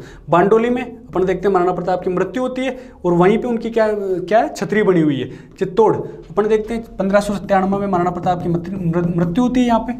ठीक है, चित्तौड़ फिर यहाँ पे बाद में देखते हैं कि क्या महाराणा प्रताप ने 1585 ईस्वी में किसको राजधानी बनाया? चित्तौड़ बाद में राजधानी बनती है। 1585 में राजधानी बनाया, 1615 ईस्वी तक राजधानी रहती है अपने किसकी, मेवाड़ की, चावंड। फिर 1615 से राजधानी स्टार्ट कौन सी हो जाती है?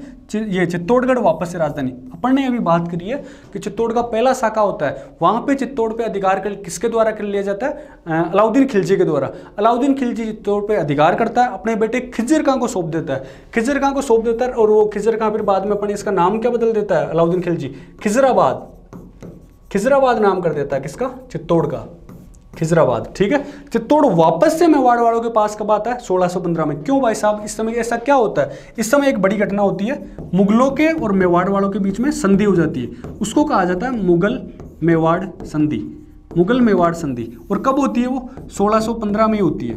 किस किस के बीच में होती है? जो महाराणा प्रताप है उनके बेटे के टाइम होती है। महाराणा प्रताप के बेटे हैं अमर सिंह प्रथम के बीच में, प्लस मुगलों की तरफ से था जहांगीर का समयकाल चल रहा है। ठीक है, तो अमर सिंह प्रथम और जहांगीर के समय संधि होती है, मुगल मेवाड़ संधि 1615 में। इस संधि की कुछ बातें क्या है कि मुगलों का जो दरबार है उसमें मेवाड़ की तरफ से जाएगा, लेकिन जो मेवाड़ का महाराणा अमर सिंह नहीं जाएगा। मेवाड़ के महाराणा अमर सिंह का बेटा कर्ण सिंह इस दरबार में जाएगा और उसको 5000 का मनसबदार बनाना पड़ेगा। उसकी एक शर्त यह भी थी कि अब हम चित्तौड़ वापस से लेने वाले हैं, चित्तौड़ को हम वापस से राजधानी बनाएंगे और जो चित्तौड़ का किले वगैरह उसका पुनर्निर्माण वगैरह नहीं करवाएंगे, वैवाहिक संबंध भी हम आपसे नहीं रखेंगे। तो ये उसकी कुछ शर्त थी, उनके बारे में अपन ने बातें कर ली। जो अमर सिंह प्रथम है, अमर सिंह प्रथम बाद में राजपाट अपना सौंप के कर्ण सिंह को चला जाता है। नौ चौकी पाल पे, जो राजसमंद झील के किनारे नौ चौकी पाल है, वहां जाके रहने लग जाता है। इसकी छतरी के बारे में इंपॉर्टेंट बात है, आहड़ में इसकी छतरी है। आहड़ में किसकी छतरी है? अमर सिंह प्रथम की। जो आहड़ की महासतियां हैं उसमें प्रथम छतरी किसकी है? अमर सिंह प्रथम की है। आहड़ की महासतियां, जो वहां पे छतरियां हैं, मेवाड़ के महाराणाओं की छतरियां कहाँ बनी हुई है? आहड़ में बनी हुई है। तो आहड़ की जो सतियां हैं उसमें प्रथम छतरी किसकी बनी हुई है? अमर सिंह प्रथम की बनी हुई है। जो महाराणा प्रताप के बेटे हैं अमर सिंह प्रथम, उससे रिलेटेड काम की बातें अपन ने सारी कर ली है। चावंड से चित्रकला की शुरुआत होती है, 1585 में राजधानी बनती है, 1615 तक। ठीक है ना, वहाँ पे चामुंडा माता का मंदिर भी बनवाया जाता है महाराणा प्रताप के द्वारा। बांडोली में मृत्यु होती है। चित्तौड़ में वापस से चित्तौड़गढ़ राजधानी बनती है 1615 में। ये अपन ने काम की बातें करी। आगे चलते हैं। अकबर का महाराणा प्रताप के खिलाफ जो अंतिम सैन्य अभियान कौन सा था? सबसे लास्ट वाला, शाहबाज खां। देखो 1576 में हल्दी घाटी का युद्ध होता है। 1576, 1577, 1578, 1579, तीनों साल 3 बार अटैक करता है कौन? शाहबाज का। स्टार लगा लेना, एग्जाम में पूछा हुआ है। शाहबाज खान ने मेवाड़ पे कितनी बार अटैक किया? 3 बार अटैक किया। अब जो 1577 वाले में क्या कोई जरूरी इंपॉर्टेंट बात है? हाँ, क्या कि कुंभलगढ़ के किले पे अधिकार कर लिया था शाहबाज खान ने। कुंभलगढ़ के किले पे कब से? 77 वाले अटैक में। और तीनों बार में महाराणा प्रताप को नहीं पकड़ सका था वो। ठीक है, 3 बार अटैक किया था शाहबाज खान ने। अब्दुल रहीम खान खाना 1580 में अटैक करता है और महाराणा प्रताप के पुत्र अमर सिंह प्रथम ने इसकी जो अब्दुल रहीम की बेग में थी उनको बंदी बना लिया। महाराणा प्रताप ने कहा कि इनको ससम्मान वापस छोड़ के आओ, ठीक है। अब बात करते हैं दिवेर का युद्ध। दिवेर का युद्ध हुआ 1582 में। तो 1582 में हुआ। अकबर इस बार भेजता सुल्तान खां को, और सुल्तान खां को सीधी तरीके से परास्त करते हैं महाराणा प्रताप। और फिर देखते हैं यहाँ से महाराणा प्रताप की जो विजय का क्रम शुरू हो जाता है, विजय का सिलसिला शुरू होता है। और कर्नल जेम्स टोड ने इस युद्ध को कहा मेवाड़ का मैराथन, मेवाड़ का मैराथन। कर्नल जेम्स टोड ने जो हल्दी घाटी का युद्ध था उसको कहा मेवाड़ की थर्मोपोली, इसको कहा मेवाड़ का मैराथन।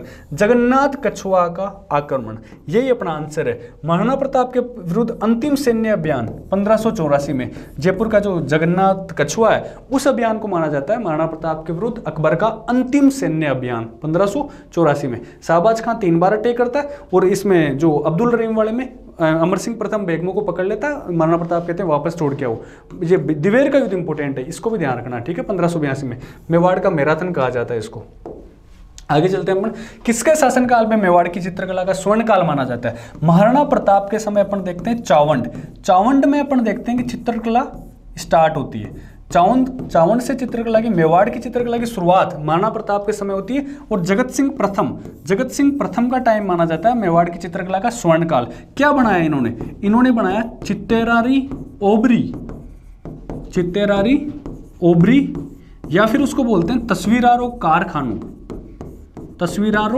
कारखानों, इसका निर्माण करवाया इन्होंने, जहां पे चित्र बनाए जाते थे। जगत सिंह प्रथम का टाइम पीरियड चित्रकला का स्वर्णकाल माना जाता है। चित्तेरारी ओबरी बनाई इन्होंने, तस्वीरारो कारखानों इन्होंने बनाया, ठीक है। ये काम की बात है। कर्ण सिंह के बारे में 1-2 बात देख लेते हैं। कर्ण सिंह के बारे में देखते हैं कि जो पिछोला झील में जो जगमंदिर वगैरह, उनका जगमंदिर महलों का निर्माण करवाया इन्होंने, निर्माण शुरू करवाया। जगमंदिर महलों का निर्माण शुरू करवाया, और उनका निर्माण पूरा किसने करवाया? जगत सिंह प्रथम ने उन महलों का निर्माण पूरा करवाया, ठीक है। और जगत सिंह प्रथम के बारे में और चीज देखते हैं। इन्होंने उदयपुर में जगन्नाथ मंदिर या जगदीश मंदिर या जगन्नाथ मंदिर का इन्होंने निर्माण करवाया, जिसको सपने से बना मंदिर भी कहते हैं। सपने से बना मंदिर भी बोलते हैं उसको, जगन्नाथ मंदिर या जगदीश मंदिर बोलते हैं उसको। सपने से बना उसको मंदिर भी कहा जाता है। और यहाँ पे जो जगन्नाथ प्रशस्ति लगी हुई है उसकी रचना कृष्ण भट्ट ने करी है। जगन्नाथ प्रशस्ति की रचना कृष्ण भट्ट ने की है, ठीक है। यह अपने ध्यान रखने वाली बात है। और उनकी धाई माँ है नोजूबाई का मंदिर भी यहाँ पे बना हुआ है इस मंदिर के पास में, ठीक है। इनकी धाई माँ है नोजूबाई, उसका मंदिर भी बना हुआ है। जगत सिंह प्रथम के बारे में बात करी, जो स्वर्णकाल माना जाता है, चित्तेरारी ओबरी, तस्वीरारो कारखानों। उदयपुर में जगदीश मंदिर, जगन्नाथ मंदिर या सपने से बना मंदिर जिसको बोलते हैं, उसका निर्माण करवाया। उसकी प्रशस्ति कृष्ण भट्ट ने उसकी जो प्रशस्ति की रचना करी है। और फिर हम देखते हैं जगत सिंह प्रथम के टाइम इनकी धाई माँ है नोजूबाई, उनका मंदिर भी इस मंदिर के पास में बना हुआ है। जगत सिंह सेकंड से रिलेटेड बातें काम की जो अपन अभी देखेंगे, ठीक है। चावंड से चित्रकला की शुरुआत होती है, और जगत सिंह प्रथम का काल इसको क्या माना जाता है? स्वर्ण काल माना जाता है। जो मेवाड़ महाराणा है, मेवाड़ महाराणा राज सिंह के बारे में अपन देख रहे हैं। राज सिंह का औरंगजेब से संघर्ष, देखो राज सिंह के बारे में एक चीज ध्यान रखना, 1652 से 1680, ये इंपॉर्टेंट है। इनका जो शासनकाल है, कब से कब तक शासनकाल, एग्जाम में एक बार पूछा गया है। राज सिंह का टाइम पीरियड है 1652 से 1680, तो ये इनका टाइम पीरियड है। औरंगजेब से इनका संघर्ष चल रहा था। औरंगजेब का जो उत्तराधिकार संघर्ष चल रहा था मुगलों का, उसमें इन्होंने, राज सिंह ने औरंगजेब का साथ दिया था। अब इनसे बाद में अनबन हो गई थी, उसका क्या कारण था? इनका एक कारण तो यह था कि राठौड़ और सिसोदियों के बीच में गठबंधन हो गया था। राठौड़ बोले तो मारवाड़ का अजीत सिंह, मारवाड़ के अजीत सिंह और दुर्गादास राठौड़, मारवाड़ के अजीत सिंह और दुर्गादास राठौड़ के बीच में गठबंधन हो गया था। और इनकी मदद करी थी किसने? सिसोदिया कौन था? राज सिंह ने प्लस मारवाड़ के अजीत सिंह, दुर्गादास ने, इन्होंने गठबंधन बनाया था किसके विरुद्ध? औरंगजेब के विरुद्ध। राठौड़ सिसोदिया गठबंधन, जो अवड़ बावड़ की संधि है, मेवाड़ मारवाड़ की संधि, उसको भी राठौड़ सिसोदिया गठबंधन कहा जाता है। ये चीज ध्यान रखना। एक तो ये चीज, इसमें अब ध्यान रखना दूसरे संघर्ष का कारण ये, जो रूपनगढ़ की या किशनगढ़ की राजकुमारी थी, रूपनगढ़ या किशनगढ़ की राजकुमारी थी चारुमती, उससे विवाह कर लिया था किसने? राज सिंह ने। तो अगर हम इन चारों में से पूछें कि कौन सा कारण सबसे बड़ा है, तो सबसे बड़ा कारण तो ये है, बाकी कारण तो सारे ही हैं जिससे अनबन हो गई थी। तो रूपनगढ़ की राजकुमारी थी चारुमती, उससे शादी कर ली थी किसने? राज सिंह ने। किसकी इच्छा के विरुद्ध? औरंगजेब खुद शादी करना चाहता था, लेकिन शादी किसने कर ली? इसने, राज सिंह ने कर ली। अब देखो इस युद्ध के, जो इस विवाह के बाद में युद्ध होता है, उसमें देखते हैं रतन सिंह चुंडावत। रतन सिंह चुंडावत वहां पे अपनी रानी थी, हाड़ी रानी सहल कंवर, हाड़ी रानी सहल कंवर। उस युद्ध से एक निशानी मांगता है कि एक निशानी दे ताकि मैं युद्ध में चला जाऊं, तेरी याद आए तो उस निशानी को मैं देख सकूं। लेकिन हाड़ी रानी सहल कंवर ने अपना सिर काट के उसके हाथ में रख दिया कि जा तो अब युद्ध लड़ा आराम से, मेरी तरफ ध्यान मत दे। तो वहां पे अपन देखते हैं कि मेघराज मुकुल, मेघराज मुकुल, इन्होंने एक कविता लिखी है सेनानी, सेनानी मतलब निशानी। चुंडावत मांगी सेनानी, सिर काट दे दियो छत्राणी। ठीक है, चुंडावत ने क्या मांगी? एक निशानी, सेनानी मांगी, और जो छत्राणी थी उसने अपना सिर काट के दे दिया। अपन बात कर रहे हैं राठौड़ सिसोदिया गठबंधन एक कारण है इसके संघर्ष का। मैं जो चारुमती से विवाह किया था रतन सिंह चुंडावत ने, फिर उसके बाद में देखते हैं कि हाड़ी रानी सहल कंवर से निशानी मांगता है। मेघराज मुकुल ने एक कविता लिखी है सेनानी, ये भी पूछा जाता है एग्जाम में, तो इसका भी ध्यान रखना। ठीक है, अकबर सेकंड, जो औरंगजेब का बेटा था अकबर सेकंड, उसको औरंगजेब के खिलाफ भड़का दिया था। किसने? राज सिंह ने, और इन्होंने अजीत सिंह और दुर्गादास ने भड़का दिया था, ये भी एक कारण था। और अपन देखते हैं कि जो औरंगजेब ने जो जजिया कर वहां पे वापस से लगा दिया था, उसका विरोध किया था। चित्तौड़गढ़ किले का जो पुनर्निर्माण वो यहाँ पे करवा रहा था राज सिंह, बहुत सारे कारण थे। ये एक चीज अपन देखते हैं नाथद्वारा में श्रीनाथ जी का मंदिर, ये भी अपने बनवा रहा था कौन? राज सिंह, ये भी एक कारण था। इन्होंने और मंदिर बनवाए, द्वारकाधीश मंदिर भी बनवाया राज सिंह ने, द्वारकाधीश मंदिर का भी निर्माण करवाया। कहाँ पे? कांकरोली में। और ये कांकरोली कहाँ है? राजसमंद में ही है, कांकरोली में इस मंदिर का भी निर्माण करवाया। एक चीज और देखते हैं, इन्होंने राजसमंद झील का निर्माण करवाया अकाल राहत कार्यों के लिए। राजसमंद झील का निर्माण इन्होंने करवाया, और उस राजसमंद झील के किनारे अपन देखते हैं राज प्रशस्ति लिखी हुई है, राज प्रशस्ति लिखी हुई है। उस राज प्रशस्ति की रचना किसने करी है? उस राज प्रशस्ति की रचना करी है, यहां लिख रहा हूं मैं, ध्यान रखना, रणछोड़ भट्ट तेलंग, रणछोड़ भट्ट तेलंग, इंपॉर्टेंट है ये। रणछोड़ भट्ट तेलंग ने उस राज प्रशस्ति की रचना करी है। वहां पे क्या है? 25 संगमरमर के पत्थर लगे हुए हैं, 25 संगमरमर के पत्थर लगे हुए हैं, और संस्कृत में वो रचना लिखी हुई है। कब से कब तक टाइम पीरियड बताती है वो? बप्पा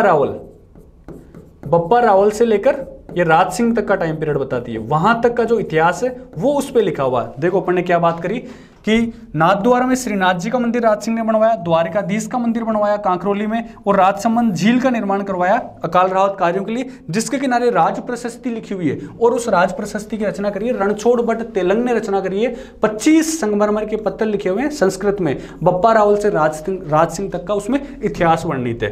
अब अपन आगे चलते हैं, इसमें राज सिंह के बारे में फिर और कुछ देखते हैं। राज सिंह की उपाधियां निम्न में से कौन कौन सी है? विजय कटकातु, ये राज सिंह की उपाधि है। हाइड्रोलिक रूलर, ये राज सिंह की उपाधि है। विजय कटकातु मतलब शत्रु का नाश करने वाला, और हाइड्रोलिक रूलर मतलब जो हाइड्रोलिक मतलब जल, पानी से रिलेटेड इन्होंने कुछ काम करवाए। राजसमंद झील का निर्माण करवाया, त्रिमुख बावड़ी का निर्माण करवाया, जाना सागर तालाब का निर्माण करवाया इन्होंने। तो राज सिंह के बारे में कुछ बातें अपन ने देखी। विषम घाटी पंचानन, ये उपाधि है राणा हमीर की। और अभिनव भट्टाचार्य, राणो रासो, हिंदू सुल्तान, ये उपाधियां किसकी? कुंभा की उपाधियां। इसकी उपाधियां दो है, विजय कटकातु, हाइड्रोलिक रूलर। देबारी समझौते पे आ गए अपन। 1908 में एक देबारी समझौता होता है, किसके शासनकाल में संपन्न होता है? 1908 में। देखो देबारी समझौता संपन्न होता है अमर सिंह सेकंड के काल में। किस किस के बीच में होता है? अमर सिंह सेकंड है एक तो, प्लस जोधपुर की तरफ से कौन है? अजीत सिंह। मारवाड़ की तरफ से कौन है? अजीत सिंह। जयपुर की तरफ से कौन है? सवाई जय सिंह। 3 रियासतों के बीच में यह समझौता होता है। एक है जयपुर वाली रियासत, एक है जोधपुर वाली या मारवाड़ की रियासत, और एक उदयपुर की रियासत। उसकी तरफ से अमर सिंह सेकंड, अजीत सिंह, सवाई जय सिंह। किसके खिलाफ ये समझौता करते हैं? ये समझौता करते हैं बहादुर शाह, मुगल बादशाह बहादुर शाह फर्स्ट के खिलाफ। मुगल बादशाह बहादुर शाह फर्स्ट के खिलाफ क्यों करते हैं? जो अजीत सिंह है उसको जोधपुर का राजा बनाना है, सवाई जय सिंह को इसको जयपुर का राजा बनाना, उसके खिलाफ। इस समझौते की एक शर्त थी, वो शर्त क्या थी? कि अमर सिंह सेकंड की बेटी है चंद्रकंवर, अमर सिंह सेकंड की बेटी है चंद्रकंवर, उसकी शादी किसके साथ की जाएगी? सवाई जय सिंह के साथ। उसकी शादी की जाएगी सवाई जय सिंह के साथ। लेकिन एक शर्त यह है कि जो चंद्रकंवर का बेटा है वो ही जयपुर का अगला राजा बनना चाहिए सवाई जय सिंह के बाद में, ये शर्त थी। ठीक है, कुल मिला के अपन ने बात करी। देबारी समझौता 1908 में होता है। ठीक है, 1908 नहीं, ये गलत है, 1708 में देबारी समझौता होता। 1908 में कहां से आ गया, ये ध्यान रखना। 1908 में नहीं, 1708 में देवारी समझौता होता है। किस किस के बीच में? अमर सिंह सेकंड, अजीत सिंह, सवाई जयसिंह जयपुर से, ये जोधपुर से, और बहादुर शाह फर्स्ट मुगल बादशाह के खिलाफ। इसको राजा बनाना, इसको राजा बनाना। शर्त, इसने अपनी बेटी की शादी सवाई जयसिंह के साथ की, लेकिन एक शर्त रखी कि जो चंद्र कंवर है इसकी बेटी, उसका जो बेटा होगा अगला, वही जयपुर का शासक बनना चाहिए। लेकिन आगे होता है नहीं होता, नहीं होता ऐसा। फिर अपन देखते हैं जयपुर में जो विवाद होता है, जयपुर के जो राज्य में विवाद होता है, उसका एक बड़ा कारण यहीं से होता है स्टार्ट। आगे चलते हैं अपन, ये भी एक इंपॉर्टेंट चीज है। हुरडा सम्मेलन कब संपन्न होता है? हुरडा सम्मेलन, ठीक है, हुरडा सम्मेलन होता है 1734 ईस्वी में, 17 जुलाई। 7 से रिलेटेड चीजें हैं। 1734, 17 दूनी 34, फिर 17 आ गया, और यहाँ पे भी क्या है 7, ठीक है। तो 17 जुलाई 1734 में हुरडा सम्मेलन संपन्न होता है। हुरडा सम्मेलन क्यों होता है? देखो, मराठों का हस्तक्षेप स्टार्ट हो गया, कहाँ पे? राजस्थान राज्य में।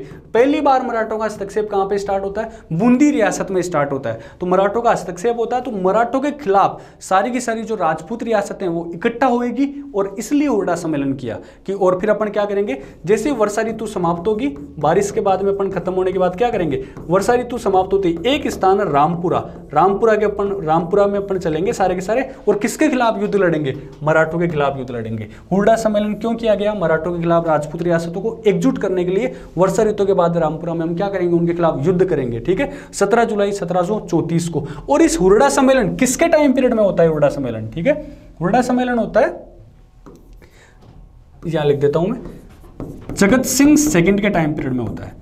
जगत सिंह सेकंड के टाइम पीरियड में हुरडा सम्मेलन होता है। और इसने क्या करी थी? जगत सिंह सेकंड ने, मेवाड़ वाले ने अध्यक्षता करी थी। और जो संग्राम सिंह सेकंड है, संग्राम सिंह सेकंड था, उसके पहले सांगा फर्स्ट, जो मेन सांगा, और संग्राम सिंह सेकंड जो सेकंड है, उसके समय इस हुरडा सम्मेलन की रूपरेखा रखी गई थी। लेकिन इसके समय ये सम्मेलन होता है, इसने अध्यक्षता करी थी। जयपुर की तरफ से आता है वो सवाई जयसिंह, जयपुर की तरफ से आता है सवाई जयसिंह। इस हुरडा सम्मेलन में जयपुर की तरफ से सवाई जयसिंह आता है। जोधपुर की तरफ से आता है अभय सिंह, जोधपुर की तरफ से आता है अभय सिंह। बूंदी की तरफ से आता है दलेल सिंह, दलेल सिंह बूंदी की तरफ से। भक्त सिंह आता है नागौर की तरफ से। कुछ ऐसे राजा आए थे इसमें, मेन अपने इंपोर्टेंट 3 ध्यान रखना है। लेकिन सवाई जयसिंह को राजा नहीं बनाया, इस वजह से कहते हैं कि सब राजा अपने अपने जो खुद पर्सनल अपने जो व्यक्तिगत लाभ की बात कर रहे थे, इस वजह से हुरडा सम्मेलन असफल हो जाता है। डेट ध्यान रखनी है, 17 जुलाई 1734। आगे चलते हैं। कृष्णा कुमारी नाम का एक विवाद होता है, मेवाड़ के किस शासक के समय हुआ था? कृष्णा कुमारी विवाद होता है भीम सिंह के समय। भीम सिंह था, तो भीम सिंह की पुत्री कौन थी? कृष्णा कुमारी। एक अपने रियासत है जोधपुर या मारवाड़, उसका भी एक शासक था भीम सिंह। तो भीम सिंह ने सोचा कि मैं अपनी पुत्री कृष्णा कुमारी की शादी किसके साथ कर देता हूं? भीम सिंह के साथ। तो शादी तय होगी, लेकिन फिर अपन बाद में एक चीज देखते हैं कि जो अपने कहते हैं दुर्भाग्य से इस भीम सिंह की क्या हो जाती है? मृत्यु हो जाती है। अब इसकी मृत्यु हो जाती है, तो भीम सिंह ने फिर सोचा, एक जयपुर का राजा है, जयपुर का राजा है जगत सिंह सेकंड, जगत सिंह सेकंड, उससे शादी तय कर दी। उसके बाद इसकी मृत्यु हो जाती है, इससे शादी तय कर दी। फिर यहाँ पे जगत सिंह, भीम सिंह सेकंड की, भीम सिंह की जैसे मृत्यु होती है, जोधपुर का अगला मारवाड़ का राजा बनता है मान सिंह, मारवाड़ का राजा बनता है मान सिंह। मान सिंह कहता है ये तो गलत बात है, जब शादी हमारे से तय हुई तो शादी हमसे होनी चाहिए। दोनों के बीच में छिड़ जाता है क्या? युद्ध। किस किस के? जयपुर का जगत सिंह सेकंड और जोधपुर का मान सिंह। जयपुर का जगत सिंह सेकंड और इनके बाद इनके बीच में युद्ध छिड़ जाता है। कौन सा युद्ध? गिंगोली का युद्ध। इंपॉर्टेंट है ये, गिंगोली का युद्ध, गिंगोली का युद्ध छिड़ जाता है दोनों के बीच में, ठीक है। 1707 में, अपने 1708 में क्या होता है? देवारी समझौता। और 1807 में क्या होता है? गिंगोली का युद्ध। ये गिंगोली कहाँ है? ये गिंगोली नागौर के परबत्सर में, नागौर के परबत्सर में जहाँ पशु मेला लगता है, परबत्सर में क्या है? गिंगोली। वहाँ युद्ध होता है और जगत सिंह सेकंड इस युद्ध को जीत जाता है, मान सिंह इस युद्ध को हार जाता है। और फिर बाद में देखते हैं कि जो टोंक का अमीर खां पिंडारी है वो, और जो एक लोग और है वो सारे, वो जो मिलके किसको? कृष्णा कुमारी को क्या दे देते हैं? जहर दे देते हैं, कृष्णा कुमारी को मार देते हैं। कुल मिला के कृष्णा कुमारी विवाद हुआ। उस समय मेवाड़ का शासक था भीम सिंह, जोधपुर का भी शासक था भीम सिंह। इसकी मृत्यु हो जाती है, शासक बनता है मान सिंह। सगाई इससे तय कर दी थी। लड़ाई होती है गिंगोली का युद्ध 1807 में परबत्सर में स्थान पे, यहाँ पे, ठीक है। सज्जन सिंह के बारे में बात करें तो अपन पहले बात करी थी अपने जनजातीय आंदोलन में कि इन्होंने 1880 में महाइंद्राज सभा की स्थापना करी थी मेवाड़ में। महाइंद्राज सभा, जो मेवाड़ का सुप्रीम कोर्ट है, माहिंद्र राज सभा, ठीक है, एक चीज ये। और सज्जन कीर्ति सुधाकर नाम का एक अखबार भी निकाला था, इसके बारे में अपन बात कर चुके हैं, साप्ताहिक अखबार। स्वरूप सिंह, तो स्वरूप सिंह के बारे में अपन ने देखा, इन्होंने एक तो जो अपना कीर्ति स्तंभ है उसकी इन्होंने क्या किया था, इन्होंने पुनर्निर्माण करवाया था इसका, और इनका नाम अपन देखते हैं उसमें क्रांति के समय भी आता है। भूपाल सिंह मेवाड़ के महाराणा थे, इनका नाम आता है, इन्होंने राजस्थान यूनियन बनाने का प्रयास किया था।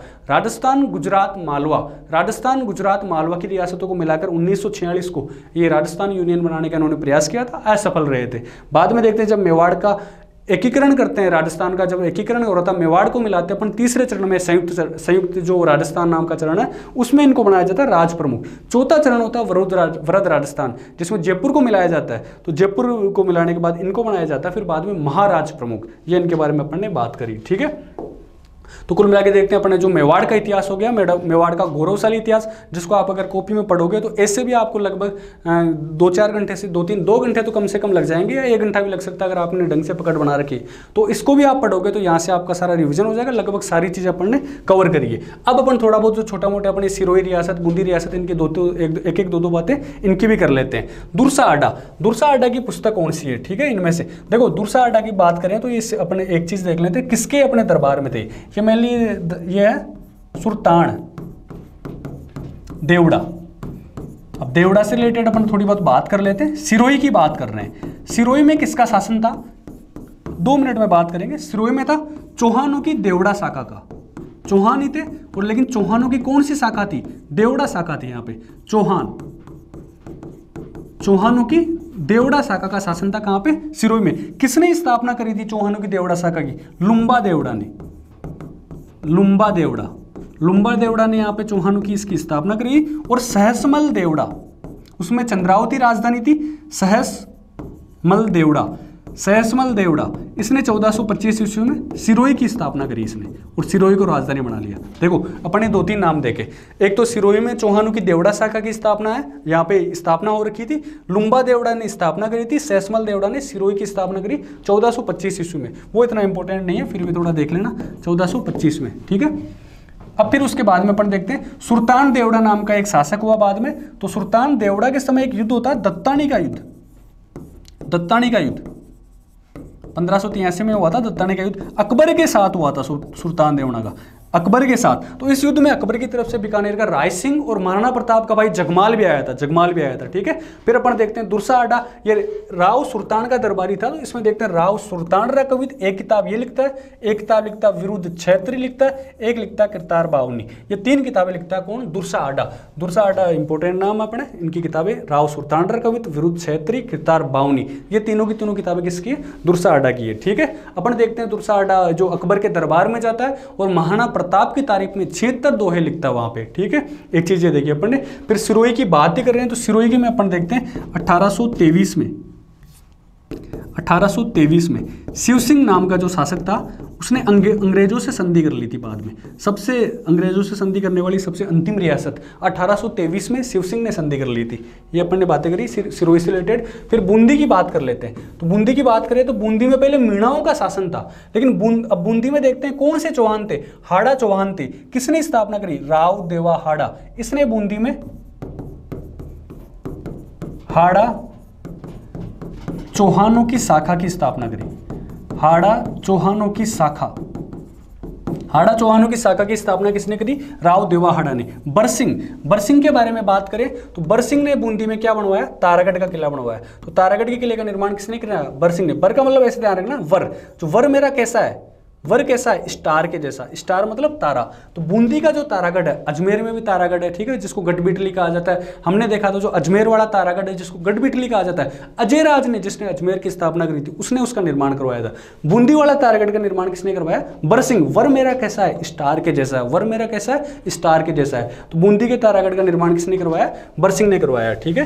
फिर अपन बात कर लेते हैं जेतर सिंह। तो जेतर सिंह के बारे में देखते हैं कि जेतर सिंह ने इसको बूंदी में देखते हैं, इसने जेतामीणा को हराकर कोटा को बाद में इसमें बूंदी में मिला लिया था। तो इसके बारे में काम की बात। और छत्रसाल के बारे में एक चीज देखते हैं, इसने बूंदी में रंग महल का निर्माण करवाया था। ये इंपॉर्टेंट काम की बात ये है। एक तो बूंदी में तारागढ़, किसने, बूंदी का तारागढ़ किसने बनवाया था, बरसिंह ने बनवाया था। और रंगमहल, रंगमहल का निर्माण किसने करवाया था, छत्रसाल ने करवाया था। दोनों के दोनों जो ये चीजें हैं वो अपने भित्ति चित्रों के लिए प्रसिद्ध है, भित्ति चित्रों के लिए प्रसिद्ध है। छत्रसाल के देखते हैं अपने बूंदी में 84 खंभों की छतरी बनी हुई है। छत्रसाल की 84 खंभों की छतरी कहाँ बनी हुई है, बूंदी में बनी हुई है। तो बूंदी से रिलेटेड अपन ने बातें करी। और फिर एक चीज देखते हैं बूंदी से, मराठों ने राजस्थान की आंतरिक राजनीति में पहली बार हस्तक्षेप कब किया था, बूंद कहाँ पे किया था, पहली बार हस्तक्षेप बूंदी में किया था। अपन देखते हैं जब मराठे, तो मराठों में आया था मल्हार राव होलकर, मल्हार राव होलकर। तो मल्हार राव होलकर आता है और इसने पक्ष लिया उम्मेद सिंह का, उम्मेद सिंह का। किसको बुलाया था मल्हार राव होलकर को, यहाँ की जो रानी थी, बुद्ध सिंह की रानी थी अमर कंवर, अमर कंवर ने बुलवाया था। और फिर अपन एक चीज देखते हैं कि जो जयपुर का सवाई जय सिंह, जयपुर का राजा था सवाई जय सिंह, उसने कहा कि मैं दलेल सिंह को राजा बनाऊंगा। उसने कहा दलेल सिंह को राजा बनाऊंगा। और बुद्ध सिंह की रानी थी अमर कंवर, वो कहती है उम्मेद सिंह को राजा बनाएंगे। इसने मल्हार राव होलकर को लेटर लिखा। और बूंदी में सबसे पहली बार अपन क्या देखते हैं, आंतरिक राजनीति में हस्तक्षेप करने कौन आते हैं, मराठा आते हैं। फिर इनका हस्तक्षेप बाद में तो अपन देखते हैं स्टार्ट ही हो जाता है। आगे चलने पर नेहतरंग नाम की जो पुस्तक है वो किसने लिखी थी, बूंदी के राजा थे बुद्ध सिंह, बुद्ध सिंह, उन्होंने नेहतरंग नाम की पुस्तक लिखी थी, ध्यान रखना इसको, ठीक है। चंद्रशेखर, चंद्रशेखर अपने जो सुरजन है, सुरजन बूंदी के राजा, उनके दरबारी थे, तो इन्होंने लिखी है सुरजन चरित्र, सुरजन चरित्र। और एक किताब अपन ने कल देखी थी इसकी, हमीर हट, हमीर, हमीर कौन सा, रणथंभौर वाला जो अपने हट के लिए जाना जाता है, वो हमीर हट भी किताब किसने लिखी थी, चंद्रशेखर। चंद्रशेखर जिसने अंग्रेजों के सामने कभी हार नहीं मानी, तो उसने भी अपनी हट बना ली। उस तरीके से इसको याद कर लेना। विष्णु सिंह, विष्णु सिंह बूंदी का राजा है, जिसने बूंदी में अपन देखते हैं 1818 में अंग्रेजों के साथ क्या की, संधि की, अंग्रेजों के साथ संधि की विष्णु सिंह ने, ठीक है। शत्रुसाल, अपन देखते हैं इसकी 84 खंभों की छतरी बनी हुई है, कहाँ पे, बूंदी में, ठीक है। तो नेत्रंग बुद्ध सिंह, चंद्रशेखर सुरजन चरित्र, हमीरहट, विष्णु सिंह 1818 संधि की, और 84 खंभों की छतरी बनी हुई है। कोटा का नाम बदलकर नंदग्राम कर दिया था, किस शासक ने कर दिया था, माधो सिंह। देखो बूंदी से अलग करके शाहजहां ने कोटा को बनाया, अलग राज्य बनाया, और उसका राजा बनाया माधो सिंह को। मतलब कोटा में भी हाड़ा चौहान ही थे। तो कोटा की स्थापना अपन कह सकते हैं कि कोटा की स्थापना किसने करी, पहले बूंदी में मिला करता था कोटा, फिर कोटा को अलग किया किसने, माधो सिंह ने अलग किया। मुकुंद सिंह के बारे में दो तीन बातें देखें तो दर्रा अभ्यारण्य, दर्रा अभ्यारण्य का नाम बदलकर मुकुंदरा हिल्स, मुकुंदरा हिल्स किसके नाम से किया, मुकुंदरा हिल्स किसके नाम से, मुकुंद सिंह के नाम से। अबली मीणी का महल, अबली मीणी का महल बनवाया इसने कोटा में, ठीक है। भीम सिंह अपने क्वेश्चन का आंसर है कि कोटा का नाम बदलकर नंदग्राम किसने कर दिया, इस भीम सिंह ने कर दिया। क्यों, वल्लभ संप्रदाय का प्रभाव होता है इसके ऊपर, वल्लभ संप्रदाय का प्रभाव होता। तो वल्लभ संप्रदाय भगवान कृष्ण से रिलेटेड, वल्लभ संप्रदाय का जो प्रभाव होगा तो कैसे नाम रखेगा, फिर नंदग्राम रखेगा। और 12 में एक मंदिर बनवाया इसने, 12 में सांवरिया जी का मंदिर बनवाया, 12 में सांवरिया जी का मंदिर बनवाया इसने, सांवरिया जी का मंदिर बनवाया। बात करें उम्मेद सिंह की, तो उम्मेद सिंह ने अपन देखते हैं कोटा का राजा है, तो 1817 में अंग्रेजों के साथ संधि कर ली। और उम्मेद सिंह के जो वंशज होंगे वो कोटा के राजा रहेंगे। और जो जालिम सिंह झाला, जालिम सिंह झाला और उसके वंशज कोटा के दीवान रहेंगे। पूरक संधि कर ली जालिम सिंह झाला ने, ठीक है, जालिम सिंह झाला ने। फिर यहाँ पे एक चीज और देखते हैं अपन, एक युद्ध होता है मांगरोल का युद्ध, कोटा से रिलेटेड ये मांगरोल का युद्ध, मांगरोल का युद्ध होता है संधि के 3 साल बाद में 1821 में, 1821 में होता है Kishore Singh second, Kishore Singh second versus जालिम सिंह झाला, जालिम सिंह झाला के बीच में ये दोनों लड़ने लग जाते हैं यहाँ पे। और इस जालिम सिंह झाला का साथ देने कौन आता है, इसका साथ देने आता है colonel James Tod, colonel James Tod अंग्रेजों की तरफ से आता है कर्नल जेम्स टोड। 1817 में उम्मेद सिंह ने संधि की। और फिर देखते हैं मांगरोल का युद्ध होता है 1821 में। मांगरोल कहाँ पे, 12 में पड़ता है, मांगरोल कहाँ है, 12 में, 12 में स्थान है ये, ठीक है। तो किशोर सिंह सेकंड और जालिम सिंह झाला के बीच में युद्ध होता है। और फिर बाद में देखते हैं कर्नल जेम्स टोड इसकी तरफ से आता है। आगे चले अपन, कोटा से अलग करके झालावाड़ राज्य की स्थापना किसने की, जालिम सिंह झाला, जालिम सिंह झाला उसने नहीं की। जालिम सिंह झाला तो कोटा की तरफ से था, पहले कोटा का सेनापति था, उसका एक पोता था, जालिम सिंह झाला का पोता मदन सिंह झाला, इसने क्या करी, कोटा से अलग करके झालावाड़ राज्य की स्थापना करी। तो अपन देखते हैं 1838 में इसने 37 में इसने स्थापना करी थी, 38 में अंग्रेजों ने इसको मान्यता दी, और अंग्रेजों ने मान्यता दी। ये दूसरी रियासत थी। पहली कौन सी थी? पहली रियासत थी टोंक। टोंक ऐसी पहली रियासत थी जिसको अंग्रेजों ने मान्यता दी थी 1817 में। और टोंक क्या था? एकमात्र और पहली मुस्लिम रियासत, एकमात्र मुस्लिम रियासत थी टोंक। कौन था यहां का नवाब? यहां का नवाब था अमीर खां पिंडारी। अमीर खां पिंडारी, अमीर खां पिंडारी यहां का नवाब था। और फिर अपन ने उसके बाद काम की बात करें, 1838 में अंग्रेजों ने जो जिसको मान्यता दी, दूसरी रियासत थी ये, ठीक है। तो पहली रियासत कौन सी थी? टोंक थी। अब झालावाड़ की थोड़ी एक दो बात और कर लें। झालावाड़ की राजधानी, कौन सी राजधानी थी उस समय? झालरापाटन। झालरापाटन किस नदी के किनारे? चंद्रभागा नदी के किनारे। चंद्रभागा नदी के किनारे झालरापाटन, इसको कहा जाता है घंटियों का शहर।